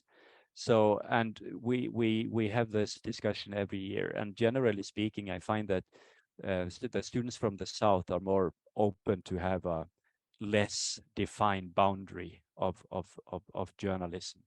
So just to talk about that whole thing, what is this profession, if it is a profession, is key to any intercultural group when you teach journalism, I think. But thanks for the comment, very important. Thank you for pointing out how important the materiality of the classroom is too. I think that was something I personally thought of when I was thinking about all those different classrooms I've been teaching in, like the classroom in Tanzania that had no order with the chairs and tables and everyone was sitting just wherever they wanted, or just for a couple of weeks ago in the Baltic countries, I was offered a glass of wine when I was supposed to begin my lecture. So there might be very different cultures and very different situations that the lecturer needs to encounter. So I was also thinking about the concept of pop-up classroom, because we are talking about pop-up newsrooms. Normally in the home classroom, there are very established social orders and established physical order, but in a pop-up classroom, you need to create the whole thing, the whole social order and the new group, and you need to adjust, the students need to adjust. Thank you, Terje. The discussion will continue. So I have the honor to give the word to Leena Ripatti-Torniainen from Tampere University, Finland, and she will be sharing some findings from an ongoing research project that is examining the scientific skills of journalism students to develop some ways of supporting the emergence of academic thinking. A very important topic, and Leena will be talking about how journalism education can be regarded as scientific education. Please, Leena. Thank you so much, Marit. And thank you, everyone. I think this morning has been of critical importance, and I hope that my presentation modestly continues the very important discussion by Nico at the beginning of the session.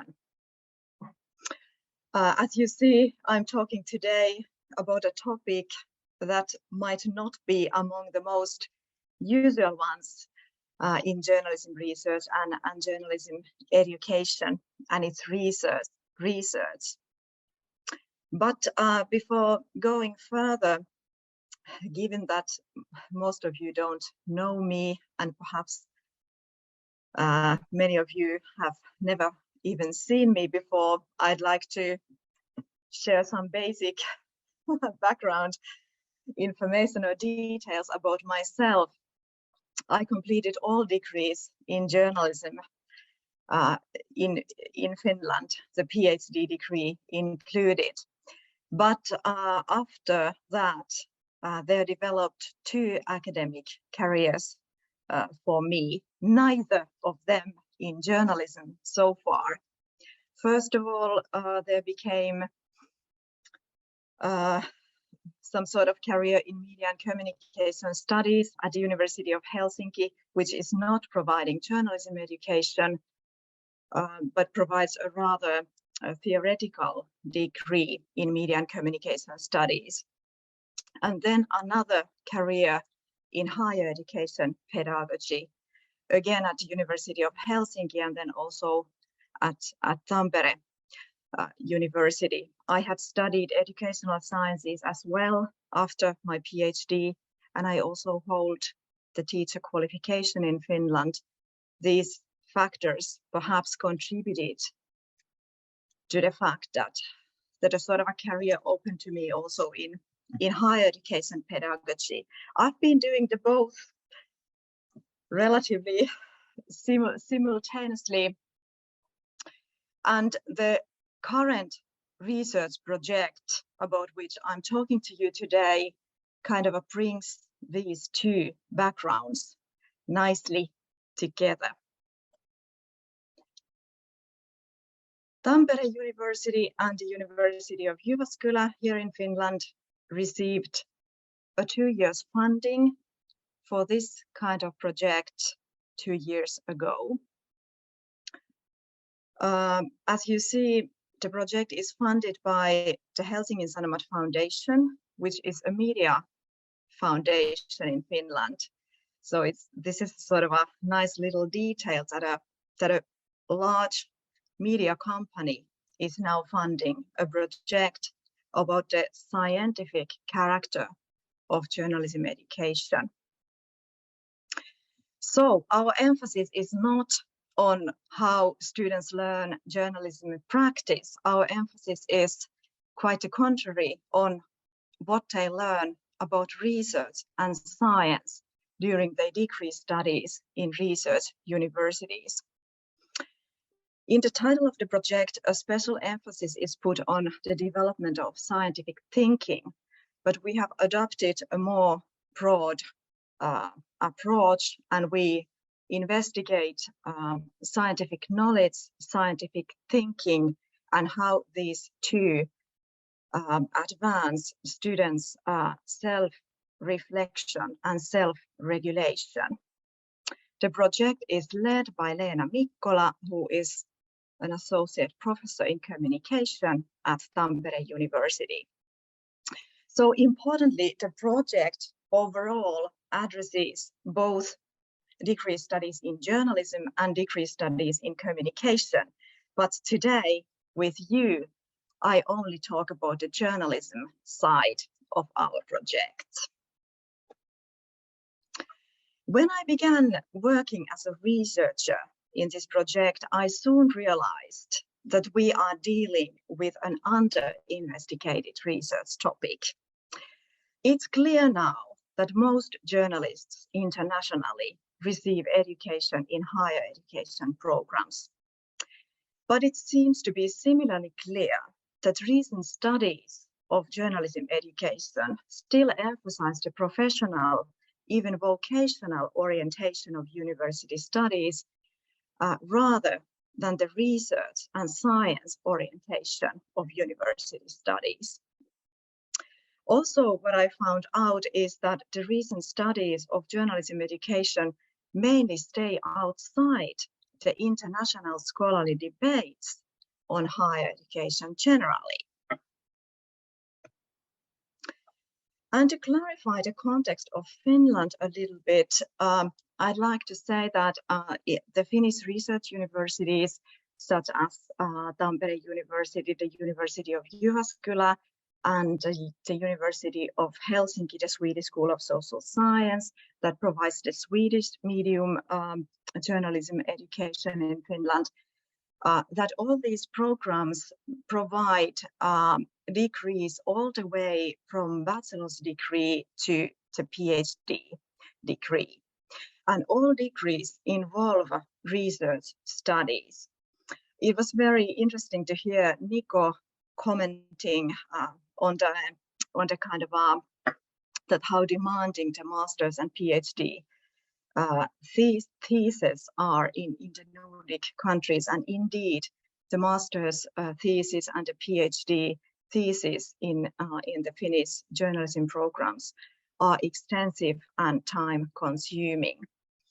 Yet at the same time, the very same journalism degrees are clearly more practical and labor market bound than most other research university degrees in Finland. And this is the sort of inherent tension that is all the time present when we speak about the research and science side of journalism education here.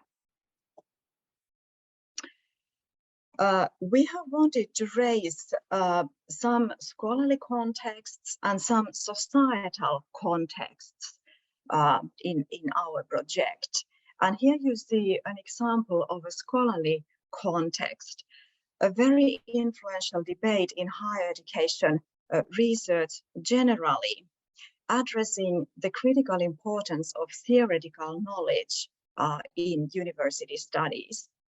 At least here in Finland, and certainly overall in Europe, a very strong educational policy has prevailed and is prevailing, emphasizing the labor market relevance of university studies.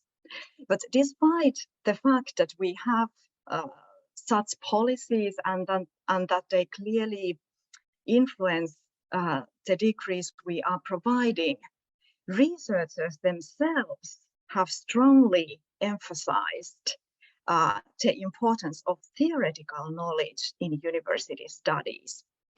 And when we all heard Nico emphasizing the investigator role, was it the Nordic university teachers particularly emphasized the investigator role of a journalist? This is how I remember it from Nico's presentation. But here we see a clear relevance to that topic, that there are several influential scholars who argue that precisely theoretical knowledge is the method, the primary method to understand, investigate, and analyze the society. And that's why I personally think that as journalist educators in research universities, we can't ignore this influential discourse on theoretical knowledge. Then you also see here on the same slide also a sort of another line in that very same discussion that emphasizes that theoretical knowledge is the necessary premise for the developing expertise of students. So this is also a strongly empirical line in that discussion. So if that was one of the scholarly contexts I have wanted to emphasize in our project, you here see a societal context that is important in Finland. In Finland, there is a division between research universities and universities of applied sciences. I mean that there is a structural division between these two types of universities. And the law of Finland reserves clearly distinct profiles for education and assigns clearly distinct tasks, educational tasks, for each of the two universities. Now, what is slightly confusing is that both types of universities provide degrees in journalism. And as far as I understand, both universities provide high quality journalism education. So I appreciate the education given by both types of universities. But nevertheless, the very fact that that there is a division of labor that is structurally founded in Finland is reflected in the expectations that students have on the education they receive. And we now see in our empirical data that journalism students who are currently studying in journalism programs in research universities have a very clear expectation that they would receive research education. So that it's clear that students have kind of students who have socialized in this country are aware of the structural division between research universities and universities of applied sciences. And if they take the journalism degree at research universities, they have stronger expectation that previous generations had on the research character of education. Okay, so our project explores, for example, which features characterize journalism education as scientific education at research universities. How do scientific studies contribute to the journalistic development of students as evaluated by themselves? Which are the critical events for the scientific learning? And what kind of implications does the prevailing emphasis on journalism practice have on doctoral education in journalism? Because if I return to the previous slide about the structural division in Finland, it's of course critically important to be aware that journalism programs have long history in Finland, and that there's a kind of a historical emphasis on journalism practice, even in the research university programs. But now we see that there's a kind of a student generation who have another kind of expectations. But anyway, that right now we still talk about situation where there is a kind of a clear emphasis on the journalism practice, and we would like to investigate what kind of implication it has on doctoral education stage then. As for the data, we have 16 extensive and intensive interviews. I'm very aware that the data is relatively narrow in terms of number, but luckily the data is internally very consistent, so that and it's also very large in terms of time and text. Then we have surveys for more extensive student pools. We have writing assignments assigned in methodology courses, and we have degree requirements and curricula that we analyze. Right, and as some advanced information about to share information what we are doing right now, I am personally conducting these two studies right now.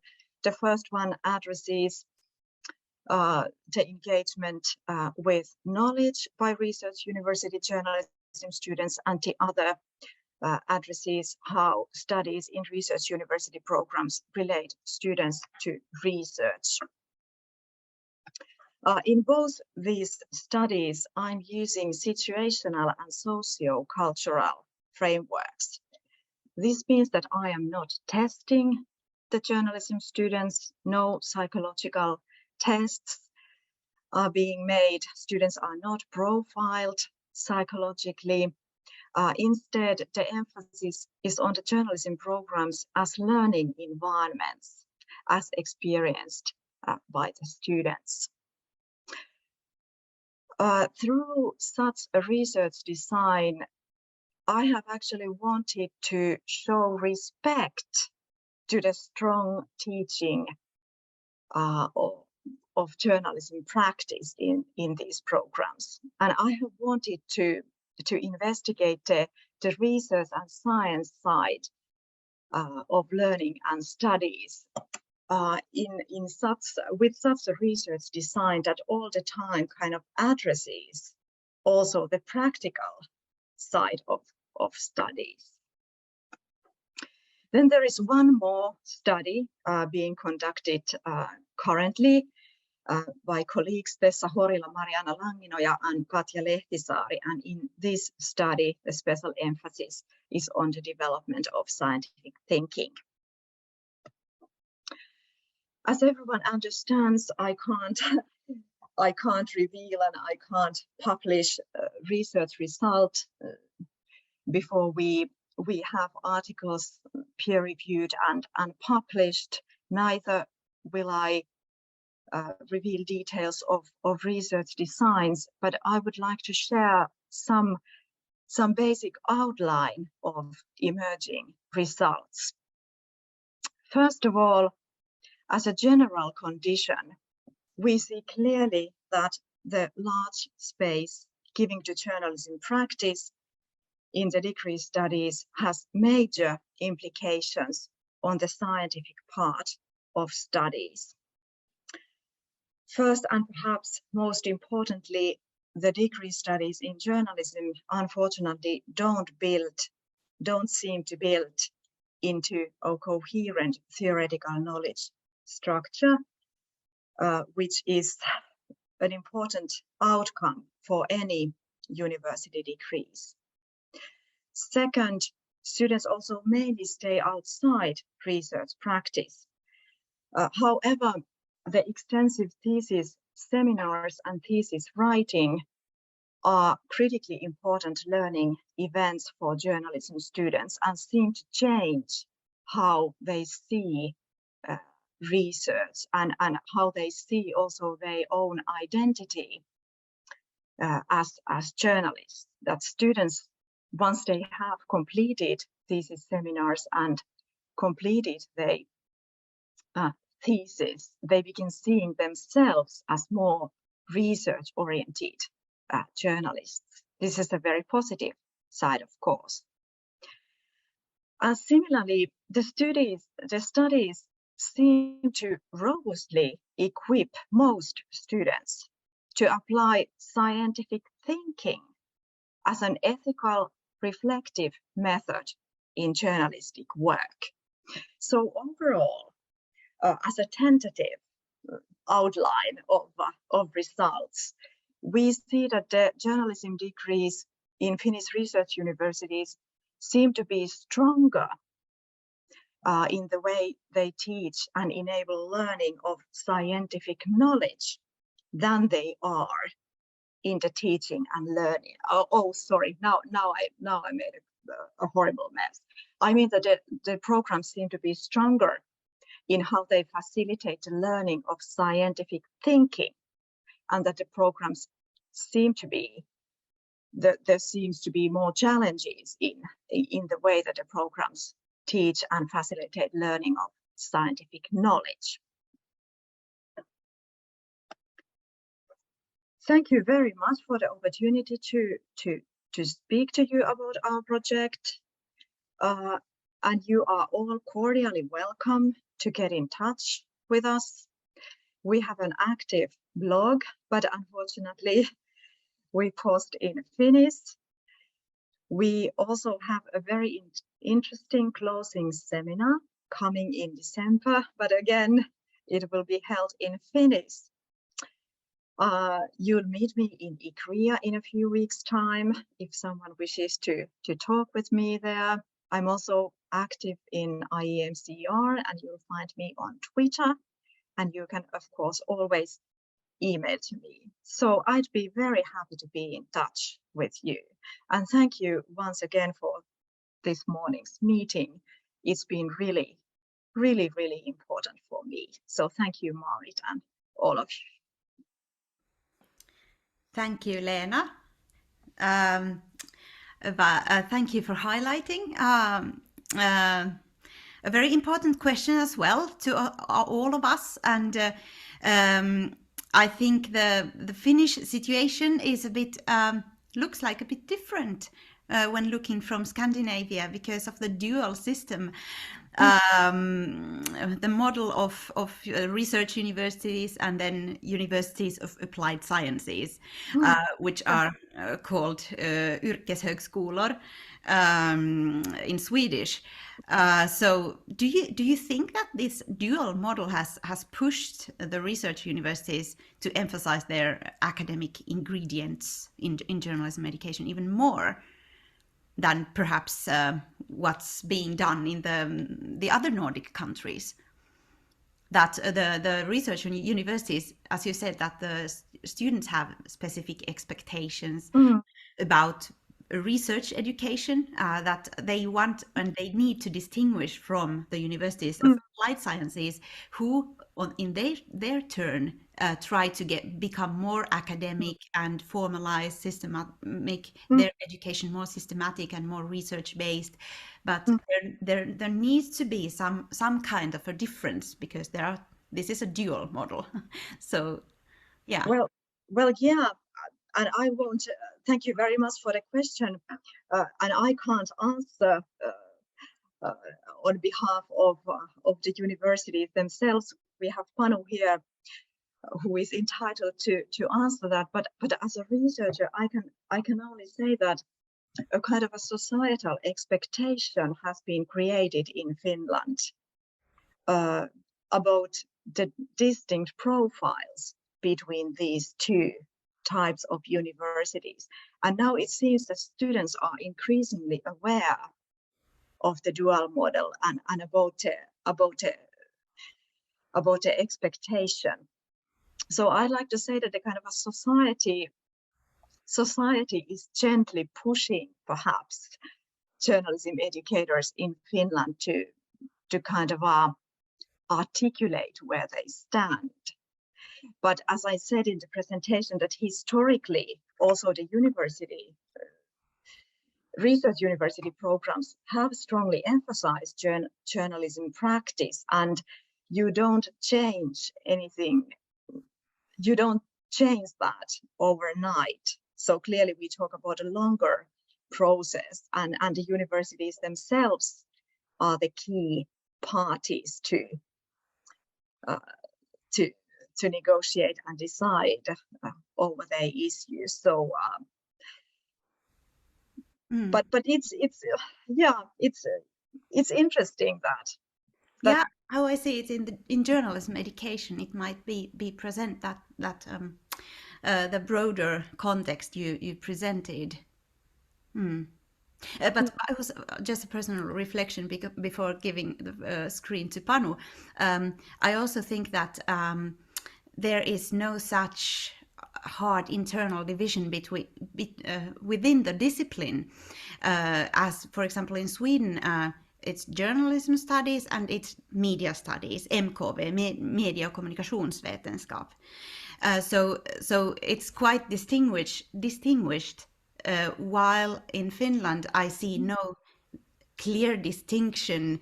I was not even able to say whether this or this colleague belongs to the journalism studies side or to the MKV, to the media studies part. So that it's kind of interesting also to see these internal or these country differences, which are quite invisible, but still there. So now, Panu. Thank you. I think the biggest challenge in universities is the bridge and connection between theory and research studies and journalism practice. I think we have both them, but the teachers are usually different persons, and sometimes there is not so strong connection between those. I mean, we have courses which teach journalism practice and then theoretical courses. but the connection is the most important, and the theoretical framework for the actual journalistic work. About the students, I have noticed that there are more students who are most interesting about research and theoretical things, but we still have students who are mostly practically orientated, and then we have students who are interested both. But we got more asking about in the first year, that the students are asking where is we want to have more theoretical teaching, and we say that it will come, but it's not maybe in the first 3 months in this time of year, but it will come. But the connection is maybe there is the most to do. Yeah, yes, and thank you so much, Panu. And if I may comment, just to continue the very same discussion, is that exactly as Panu said, the connection between the theory and practice is the critically important thing, and there are pedagogies that will make it easier to establish that connection. And perhaps here we also have an issue that we could collaboratively develop in journalism education, these pedagogies that enable students to build bridges between theory and practice. And at the same time, as a researcher, I'd like to say that to learn research and to learn science, these are demanding learning outcomes, and that they require extensively time in curricula. And the journalism education that kind of combines extensive practical studies and demanding research studies certainly constitutes a difficult situation, because there are kind of two sets of learning outcomes. So that, yes, Panu wishes to one short comment which I forgot to say first. I think one reason for the results of Nico that there are less PhD teachers in Nordic countries. One reason might be this dual system in Finland, that we sent the survey also for a University of Applied Sciences teachers, and that might affect the results. I don't know if Nico knows or understands this different system which affects for the results. In universities, research universities, we most of the teachers have PhD degree. But that was comment for discussion of Nico. Valgerdur, who has raised her hand as well.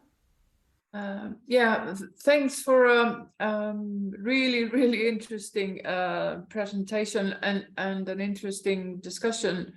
I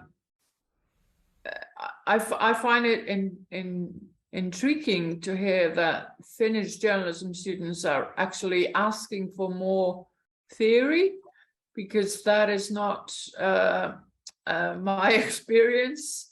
Most of my students are more practice oriented, but I also wonder, I mean, theory is one thing and scientific thinking another, and to me that is a part of journalism practice, to teach them to be critical. So there is sort of the scientific thinking, research based, that is a part of journalism practice to me. And I also feel or think that in some sense there is within universities this sort of priority given to theory, and understandably, I mean, I'm not objecting it, but it's kind of that journalism teachers feel that they are somehow inferior in the university environment because they are not always talking or teaching theory. And I think, and I'm just sort of speculating that it might be a part of this sort of inferiority complex that the social sciences and the humanities have towards the natural science. You know, we're not scientific enough. And I think that if you look at, you know, other kinds of education at universities, like, you know, dentists or whatever, which are, you know, practice orientated vocational kind of education, but don't seem to suffer from this inferior complexity. But, you know, I just, yeah,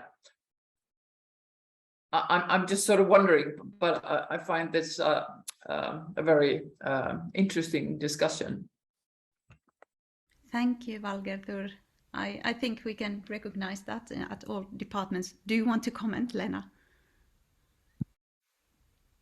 Thank you very much. And I think that exactly this kind of speculation is very important here, given that universities, at least research universities, are increasingly competitive environments. We are under pressure all the time, and disciplines are put into competitive positions. Disciplines are forced to,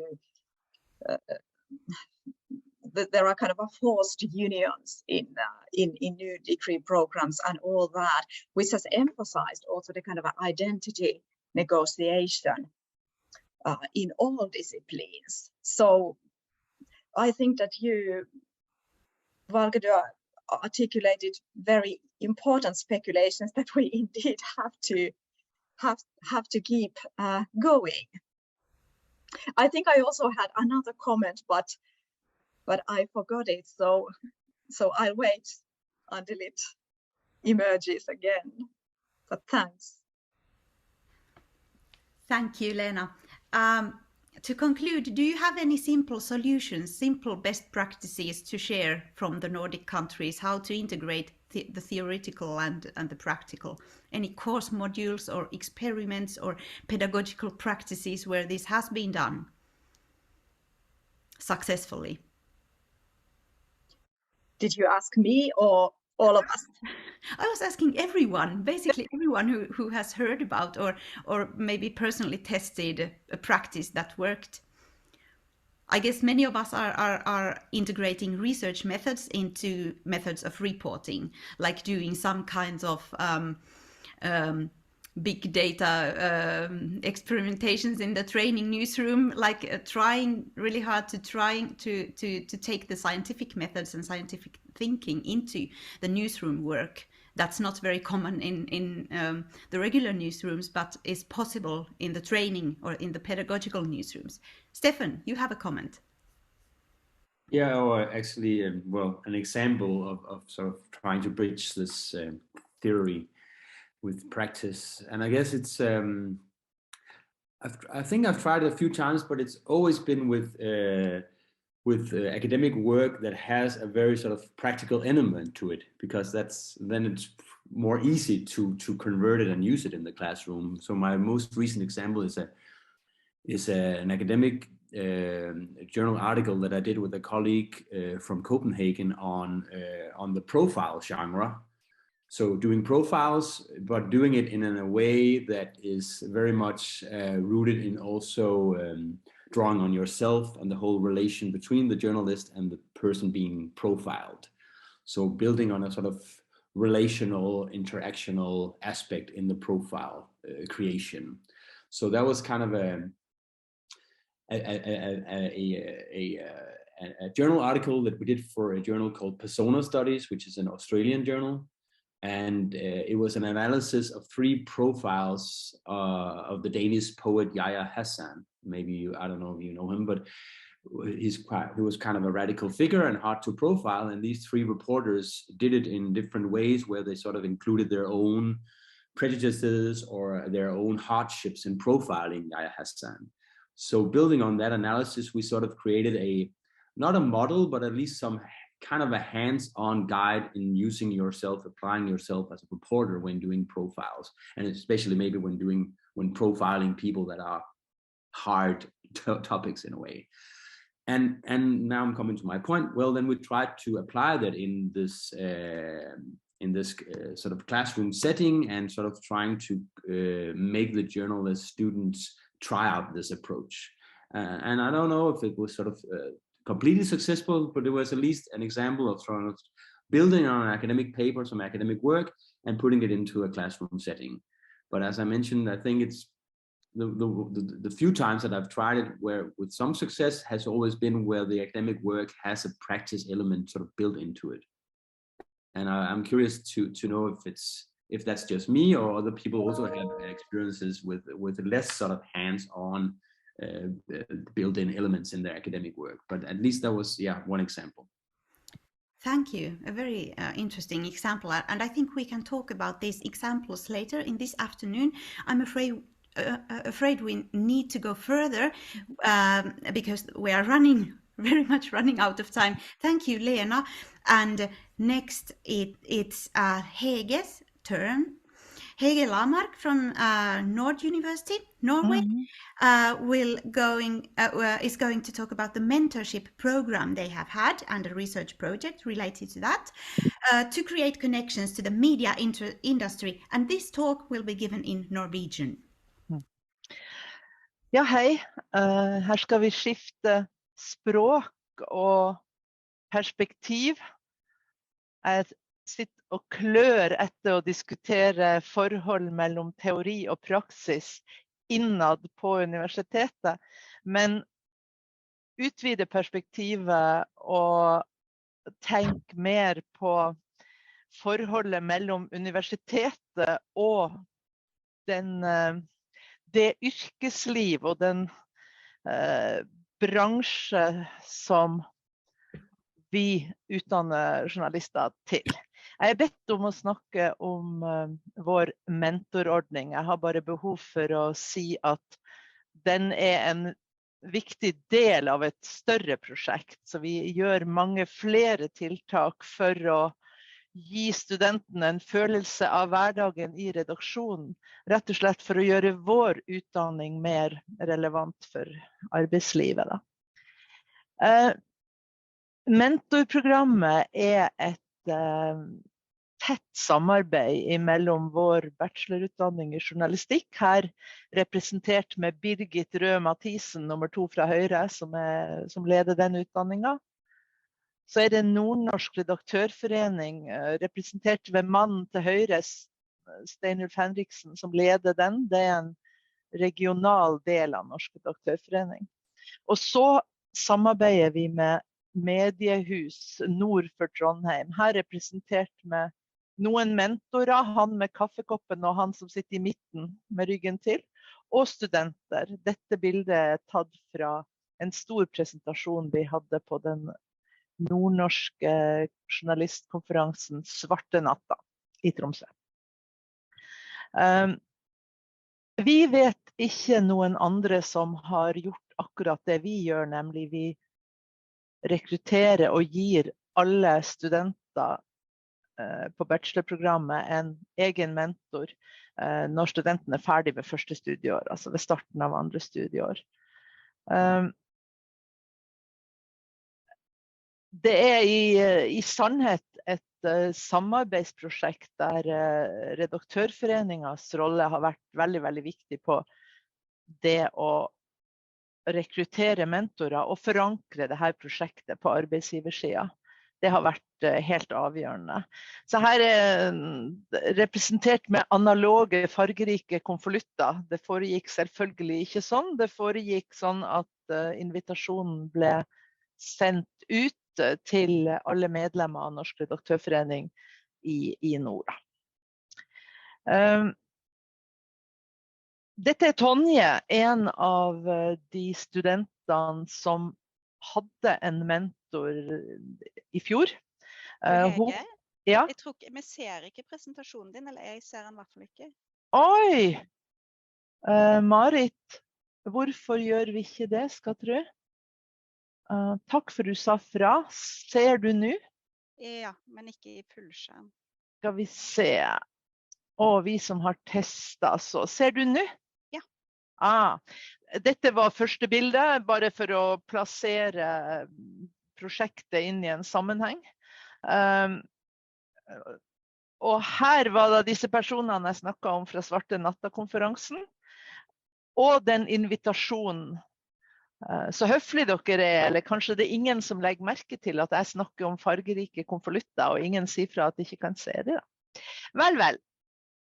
Tonje, vi skal få høre på Tonje forhåpentlig om teknologien med oss. Jeg skulle bare si at hun en student som startet på journalistutdanning direkte fra gymnaset. Hun var 18 år og ble faktisk rekruttert når jeg var på reise rundt på videregående skoler for å rekruttere studenter. Nå skal jeg stoppe den delingen her, fordi Marit vil hjelpe meg med å spille av en video, så får vi se om det funker. Ja, som vi har testat, så vi får se om det här funkar, men här kommer den.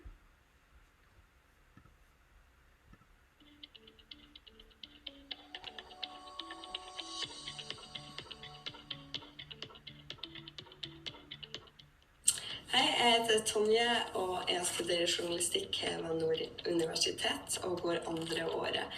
Og I år så det sånn at vi har fått hver vår mentor via mentorordningen. Og for meg så har det hjulpet mye på motivasjon, for jeg til tider slet med det, og slet med hva det egentlig har lyst til å bli.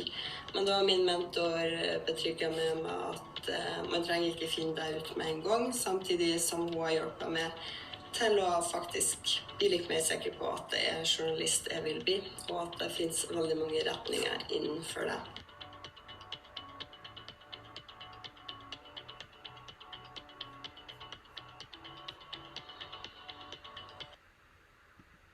Ja, så Marit, da prøver jeg på nytt å dele skjerm.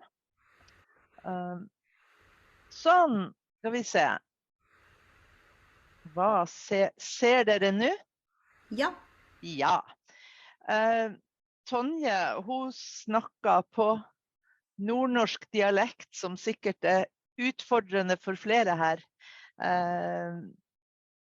Men hun snakket om en av de viktige målsetninger med mentorordningen, nemlig motivere.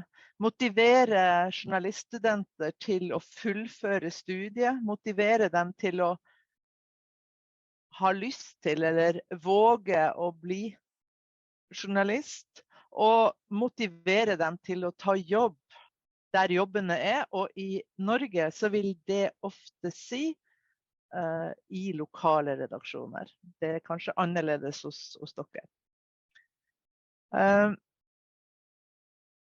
Disse mentorene som blitt rekruttert, de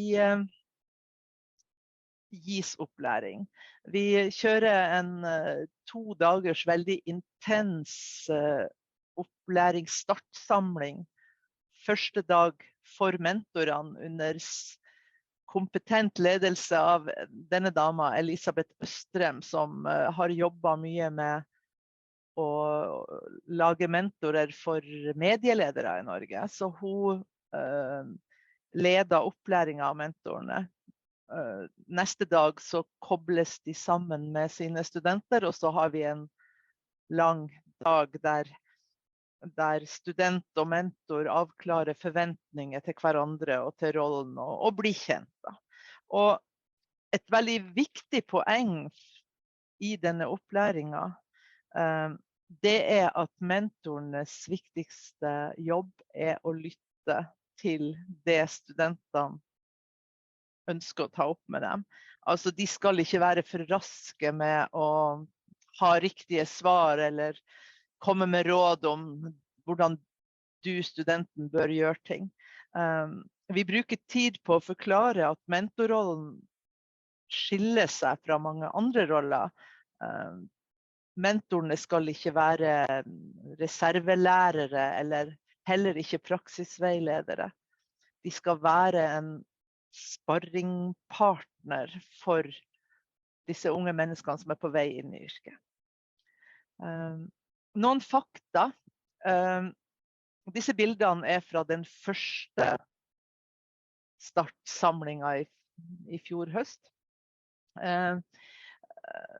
Dette altså et prøveprosjekt som vi har fått statlige penger til over 3 år. Og i fjor hadde vi færre studenter. I år har vi 30 studenter, og det har vært en stor jobb å rekruttere så mange mentorer. Hele opplegget at utenom de 2 fysiske samlingene, start og slutt, så foregår kontakten mellom student og mentor via ulike videoløsninger. Unntaket selvfølgelig de studentene som får mentor i Bodø-redaksjoner. De fleste samtaler foregår i par, 1-til-1.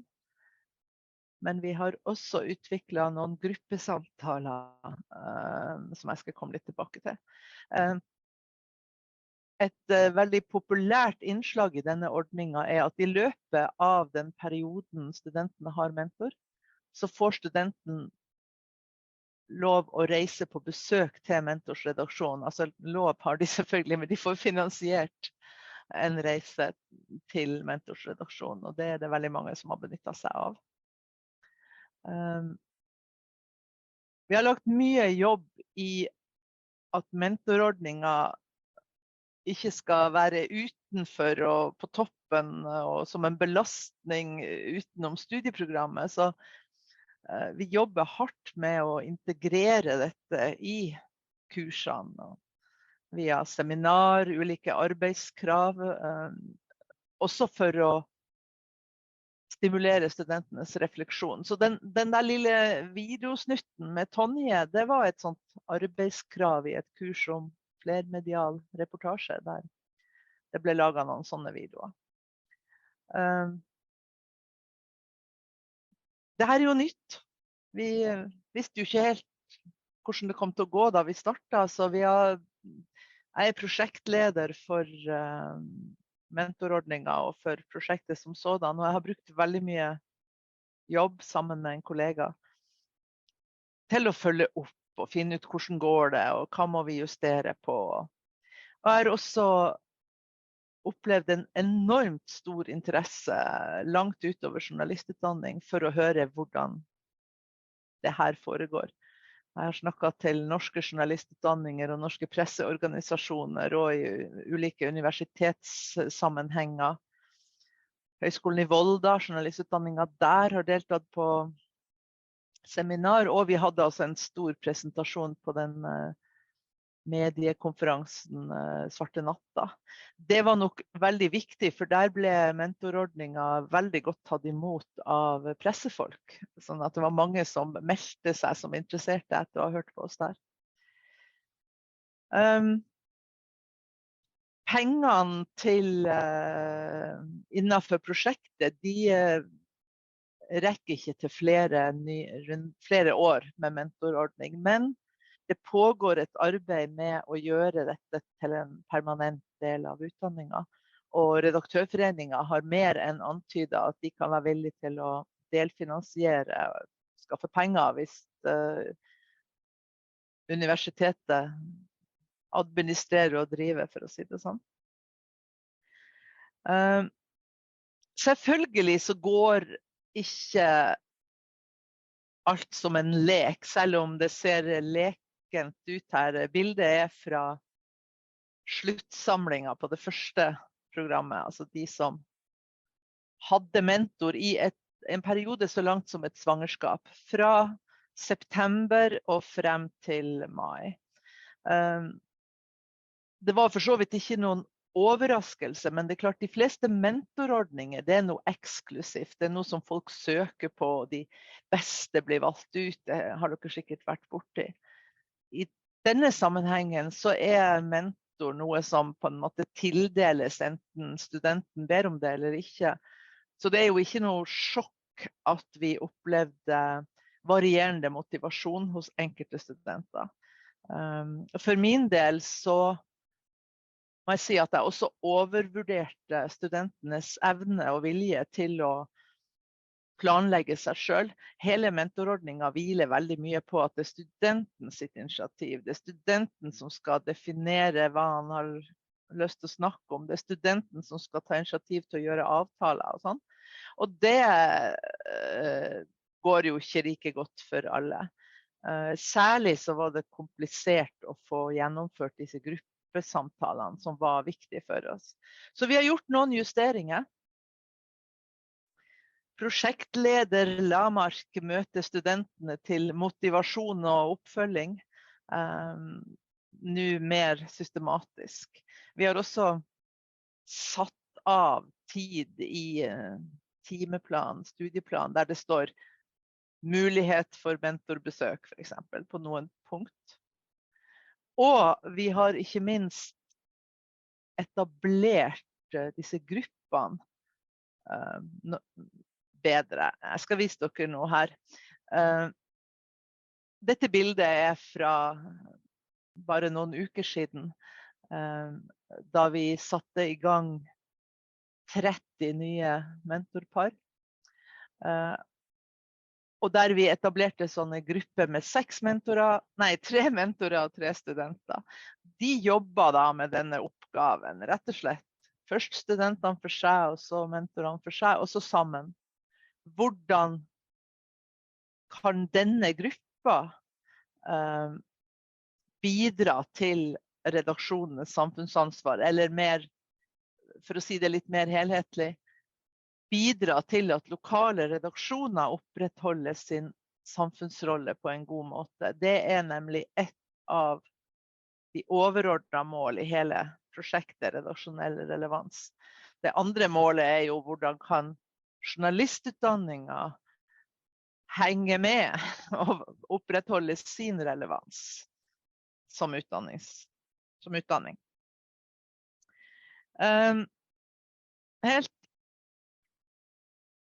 Jeg fortalte studentene at jeg skulle snakke til dere, og jeg spurte de dels om hva det mest interessante dere har snakket med mentorene om så langt. Men jeg spurte også hva syns de at jeg skulle si til dere da. Men det første først. Mange studenter syns det mest interessante de har snakket med mentor om, handler om kilder. Hvordan få et bedre kildenettverk, og hvor går grensen mellom kilder og bekjentskapene. Dette et tema som veldig mye fremme i den offentlige samtalen i Norge akkurat nå. Journalister som krysser grensen mellom kilderelasjon og vennskapsrelasjon og annet. Så det har åpenbart også blitt mye snakket om mellom mentor og student. Det evige spørsmål, hvordan skaffe flere ideer til saker og lage saker om. Studentene inne i et praktisk kurs nå, de trenger mye saker, så det har de da også snakket om. Og de stiller mange spørsmål sånn, hvordan kan jeg bli tryggere? Hvordan kan jeg bli mindre redd for å kontakte fremmede folk?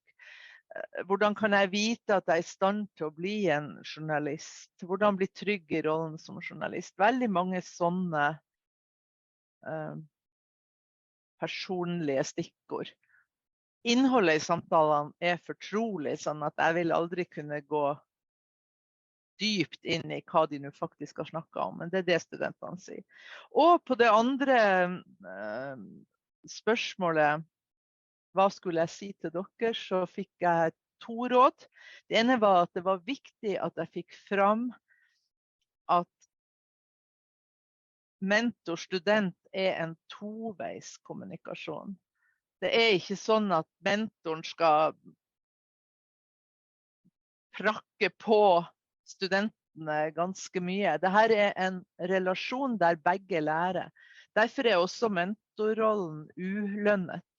De får en bok og et lite stipend på et par tusen, men utbyttet ligger i å lære av et ungt medieinteressert menneske. Så det synes studentene var viktig å få frem denne tosidigheten. Det andre det var at studentene opplever at det så mye plikt og obligatorisk i studieforløpet, så jeg skulle si at det ikke en plikt å snakke med mentor. Det et tilbud, og de lærer av å snakke og høre hva de tenker selv, og å bruke mentor som en sparringpartner. Så det var det jeg hadde tenkt å si, så nå kan dere... Ja, så glemte jeg jo et viktig poeng selvfølgelig. Studentene snakker med mentorene om arbeidslivet. Alt fra hva ser redaksjoner etter når de skal ansette noen, men også hva kan arbeidsgivere tillate seg å gjøre med ansatte? Hva lov og hva utenfor? Mange av våre studenter, slett ikke alle, men mange av våre studenter har ingen arbeidslivserfaring fra før. Og det jo viktig å huske på. Altså, hvordan foregår det? Hvordan det der ute i dette arbeidslivet? Sånn. Takk. Thank you, Hege. It's very nice to see that a mentorship program, the idea of a mentorship program is being applied to journalism education, because I have the feeling that nowadays mentorship programs are emerging everywhere. We have mentorship programs for junior academics and different professional groups. We should, by the way, have one for journalism educators as well, yeah. Right? Sure. But this is a very good example as a response to the kind of a crisis or the insecurities of the profession, how to support young journalism students there. I have been personally involved in Sweden in mentorship programs for immigrants and persons with foreign background who still want to work somehow with journalism or communication, which is not simple if you don't master the language, but want to come into contact with the Swedish job market. So I think the integration, whether you are a non-immigrant or an immigrant, it's the key here. Do we have any questions to Hege? I'm painfully aware of the fact that we are running out of time very much, and I thought that I will move my short presentation about the AI issues to the afternoon discussions, where I, Hilde Kristin and Gunhild will present some cases of what we have done research-wise. So that will be part of the afternoon discussions, but we have time for a couple of questions, and then if you allow, we will run a bit over time to allow Panu to present. Valgerður. Just one short, because you mentioned, Hege, and it's perfectly fine if you answer me in Norwegian. You mentioned that said something about the students, how they experience it, but what about the mentors? Because here in Iceland, the time that journalists have to do their own job is getting more and more difficult to get. And I was just wondering, how do the mentors themselves, what is their experience of, and do they always have the time to give to students? Jeg kan svare på det. Faktisk så sier mentorene at dette overkommelig. I fjor hadde vi 16 mentorer 10 av dem takket ja til å ta et år til. Jeg tror nøkkelen ligger i at det er forankret hos arbeidsgiver. Det er arbeidsgiver, redaktør, som har bestemt hvem i redaksjonen som kan og skal være mentor. Det er annerledes enn måten vi har jobbet med praksisplasser på. Der har vi søkt etter det rette mennesket. Det gjør vi selvfølgelig her også, men vi har lagt ansvaret på arbeidsgiver, og det tror jeg var klokt. Og de mentorene som ikke har lyktes, der handler det om at de opplever at studenten har vært umotivert. Vi har hatt noen saker der. Men stort sett så er det veldig mye sånn glede og smil og gode tilbakemeldinger og postkort og ja, gode relasjoner. Thank you. And then Gunhild, please. Yes, thank you, Hege. I was just wondering, because normally you have these corporations and you have a supervisor and you concentrate on producing something in cooperation or supervising the student, right? And this is on a much more, as I understand it, personal level, for good and for bad, I guess. So we heard a lot about power dynamics, etc., the last years. So I was just wondering, what kind of screening do you have of the mentors? How do you choose them, just to avoid these situations you don't want the students to get into? First, last year we were very nei, jeg svarer på norsk, jeg er så dårlig på engelsk. I fjor var vi veldig nøye. Det var en mindre gruppe. Vi intervjuet alle, og en stor del av mentorene er våre tidligere studenter, som vi kjenner fra andre sammenhenger. I år utvidet vi området til Trøndelag, og inviterte inn mentorer som vi ikke kjenner like godt. Og vi fikk også dårligere tid til kvalitetssikring, for å si det sånn. Så det ligger jo, vi er absolutte i kravet om at mentorene skal komme til Bodø og delta på en 2 dagers opplæring, der de blir utsatt for en ganske hård skole. I grupper med psykolog og ja, det er den kvalitetssikring vi har. Kunne vært bedre, kunne vært mye dårligere.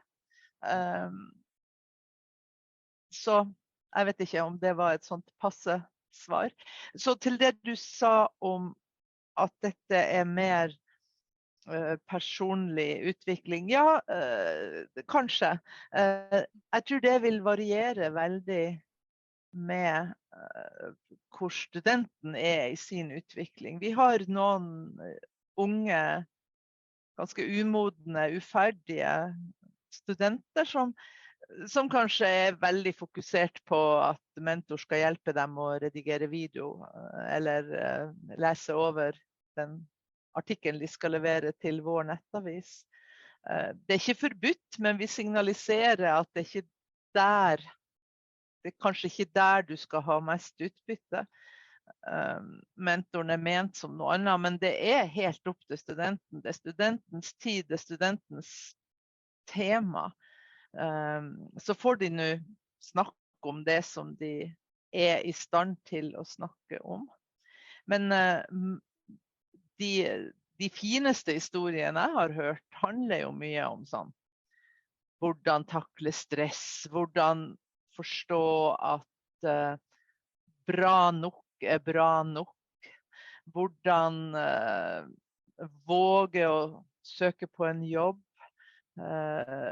hvordan reise seg igjen etter et nederlag. Helt konkret, en student opplevde at hans frilanssak ble klaget inn til Ethical Committee, altså pressens faglige utvalg.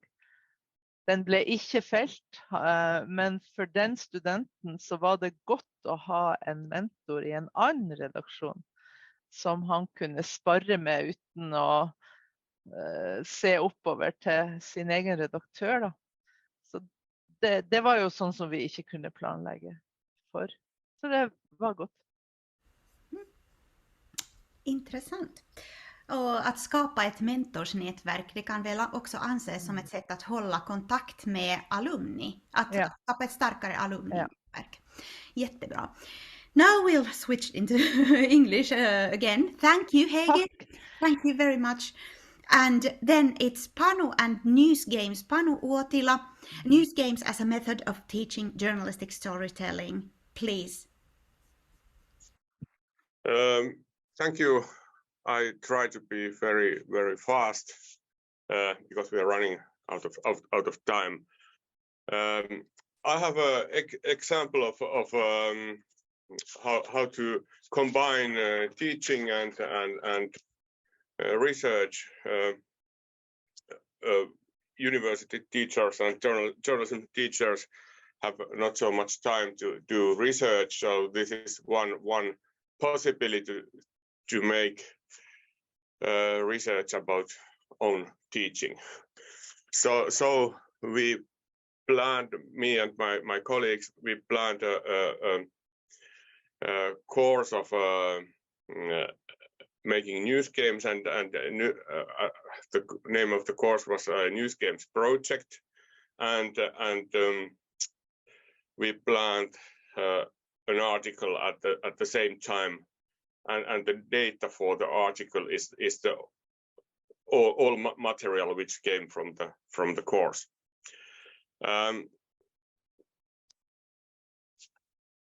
So there are some interesting points of our course. It was an interdisciplinary course with Department of Mathematical Information Technology.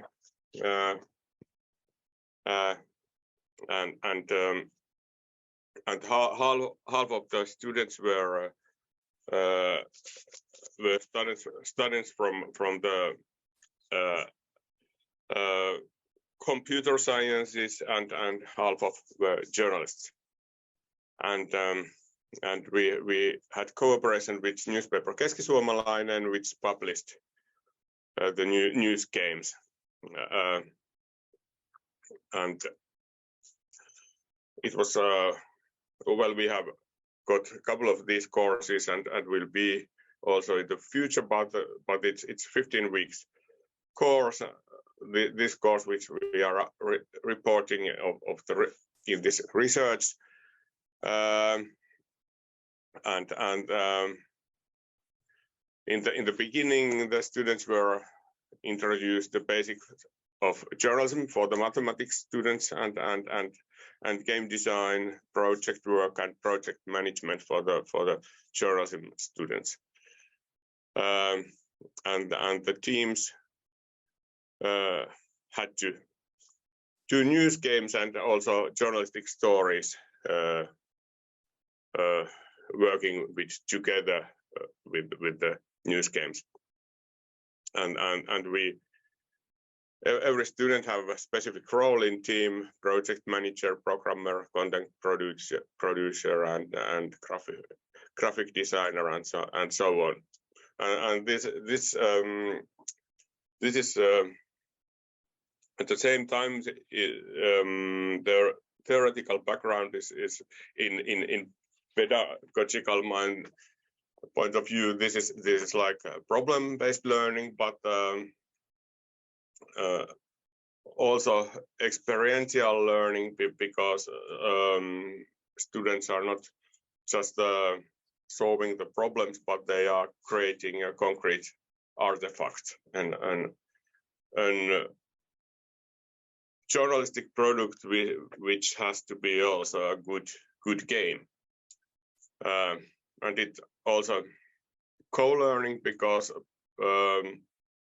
learning happens at all possible levels between teachers, because we in the same team we had IT, computer science teachers and journalism teachers, and among teachers and students, and in collaboration with outside partners like local newspaper Keski-Suomalainen. And it also we're teaching like a mutual understanding between different culture, humanistic and technical engineering culture, and there are a lot of differences in communication. We really learned that, and then about the research, like I said, the data for the research was all which happened in the course, project plans, game design documents, progress reports, reports of working hours by each individual participant, students' self and team level assessments, and student feedback concerning the course, and of course the observations of teachers throughout the project. And we made qualitative content analysis for the data. And the final key findings are the product of group discussions among the authors. We all wrote some parts of this research article. Well, I have so short time, so we have to go straight to the conclusions.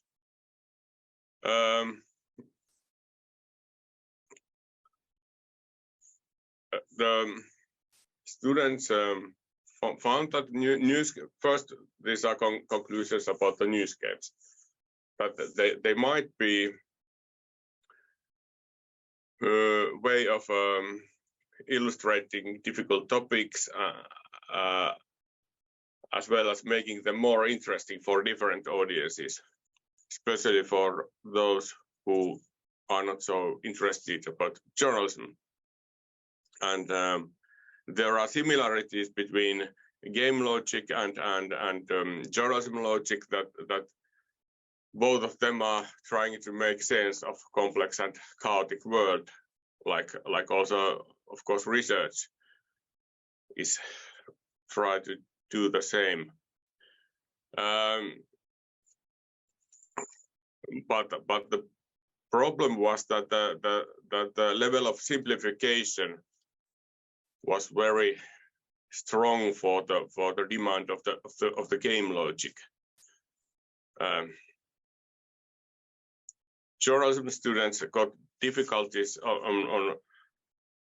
about finding strong journalistic stories that will also work as a playful and good game. So interpretations of games and interpretations of news are challenging to combine. And then there was also crashes between journalistic ideals and the partners' needs. I mean, Keski-Suomalainen, the newspaper needs, they have also many demands, which especially journalism students were not so happy about. Of course, they want to have as much users and as possible. Well, about the journalism teaching point of view, project-based cooperation may benefit journalism education,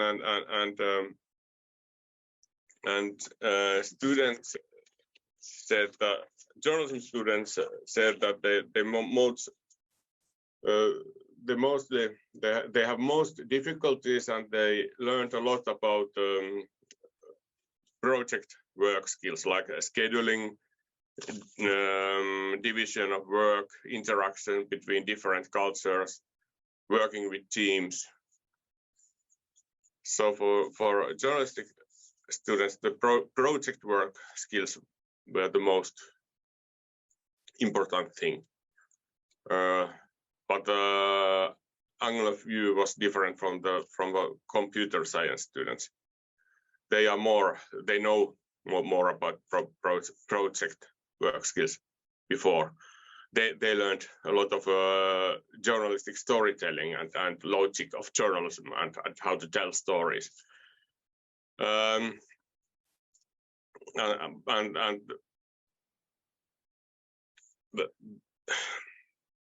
the team dynamic and the working in teams with diverse expertise was maybe the most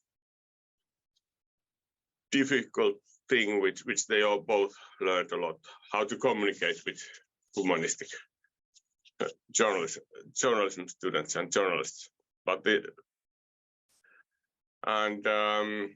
well, here are some games. In the left, the first, there is a small brewery, how to run and work Finnish craft brewery. And this in the middle there is operation center. You have to be a police and allocate resources for the different things which happens, and the data behind that was the actual police data which journalism students were asking from police, local police, that what they are doing, what are the most important things what they are doing. And then there are refugee crisis game which explained how the refugees, the logic of the refugees in Europe are working in that time. That was before war. So thank you. If you have any questions, we are 10 minutes over the time, but maybe. Thank you, Panu. Can you say, where did the idea come from to have such a course on focusing on news games? Because I think this was a very good idea, and I'm very happy to have this on the agenda as well, to have such an inter or cross-disciplinary collaboration. So where did the idea for such collaboration come from? It came from discussions between the teachers, that the computer science teachers, they were asking if we can teach about storytelling and narratives and dramatic, how to make how to tell stories. They were asking teaching, and we said that yes, we can, but we want to have, if you can teach something about project skills and projects and leading projects for us. So why don't we have a common course, not only that we are going to teach computer teachers and other side. But there were some problems, like how many credits the students get, because there is more work for coding than writing. Well, computer science students thought that, and teachers. So computer students got 10 credit points, and journalist students got 5. So they got less, but anyway. I still have to say that they were very popular games, so they got more than 10,000. Some games got something like 5,000 users, so also local newspaper Keski-Suomalainen was happy that they got traffic to their internet pages. It was not behind paywall, so it was open for everyone. Okay, so it was teacher collaboration, academia, and industry collaboration and student collaboration. Yes, and also Keski-Suomalainen also paid for the students a little for the game. So students got also money. Great negotiation from the teacher's part. Stefan, you have a question, please. Yes, I have. Thank you so much, Panu. This is really an interesting project, and I'm looking forward to checking out your article. So I'm actually involved in a somewhat similar project where we team up journalism students with interactive design students in order to create immersive or gamified journalism. And I was just wondering, and of course, design student is something different than these computer science students that you used. But I was wondering if you can explain a little bit about what kind of hands-on approach you use. I mean, did they have coding skills, or did you use some software packages where there is some easy access to a gamification? So what kind of technical setup was actually involved in this project?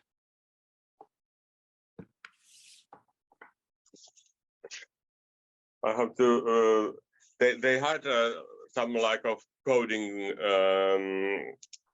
mechanism. It was Python or something. I'm not specialist in coding, so it was part of this computer science. But they used some kind of coding robot. Python, I think it was the name. It's said on the article, but I was teaching the journalistic part for the computer students. What is journalism and what kind of things they are telling. But they had. I remember that the computer science students had to code something like 100 or 150 hours for one game, so there was a lot of coding and journalists. That's why they got more credits also. Journalism students had a lot of ideas that can it be like that and that and that, and then the computer science students said that no, absolutely not. It's not possible to code that, and we can do that idea.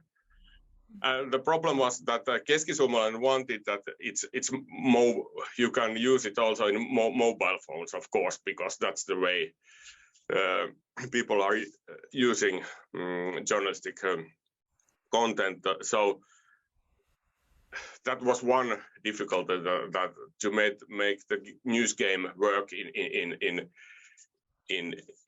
iPhone and Android. This is the method of hackathon, actually, I came to think of. Good. Yes, thank you. It sounds like a great and very interesting project. I was just wondering, because you said the students, journalism students, they mostly learned project skills. But at least if you ask the industry in Norway, what they're crying for is students with programming skills and knowing how to code. But why wasn't that part of the learning of the journalism students? Is it too complicated? Didn't you aim at it? Why? Etc. etc. We thought that it had been too complicated to teach coding for the students in this course.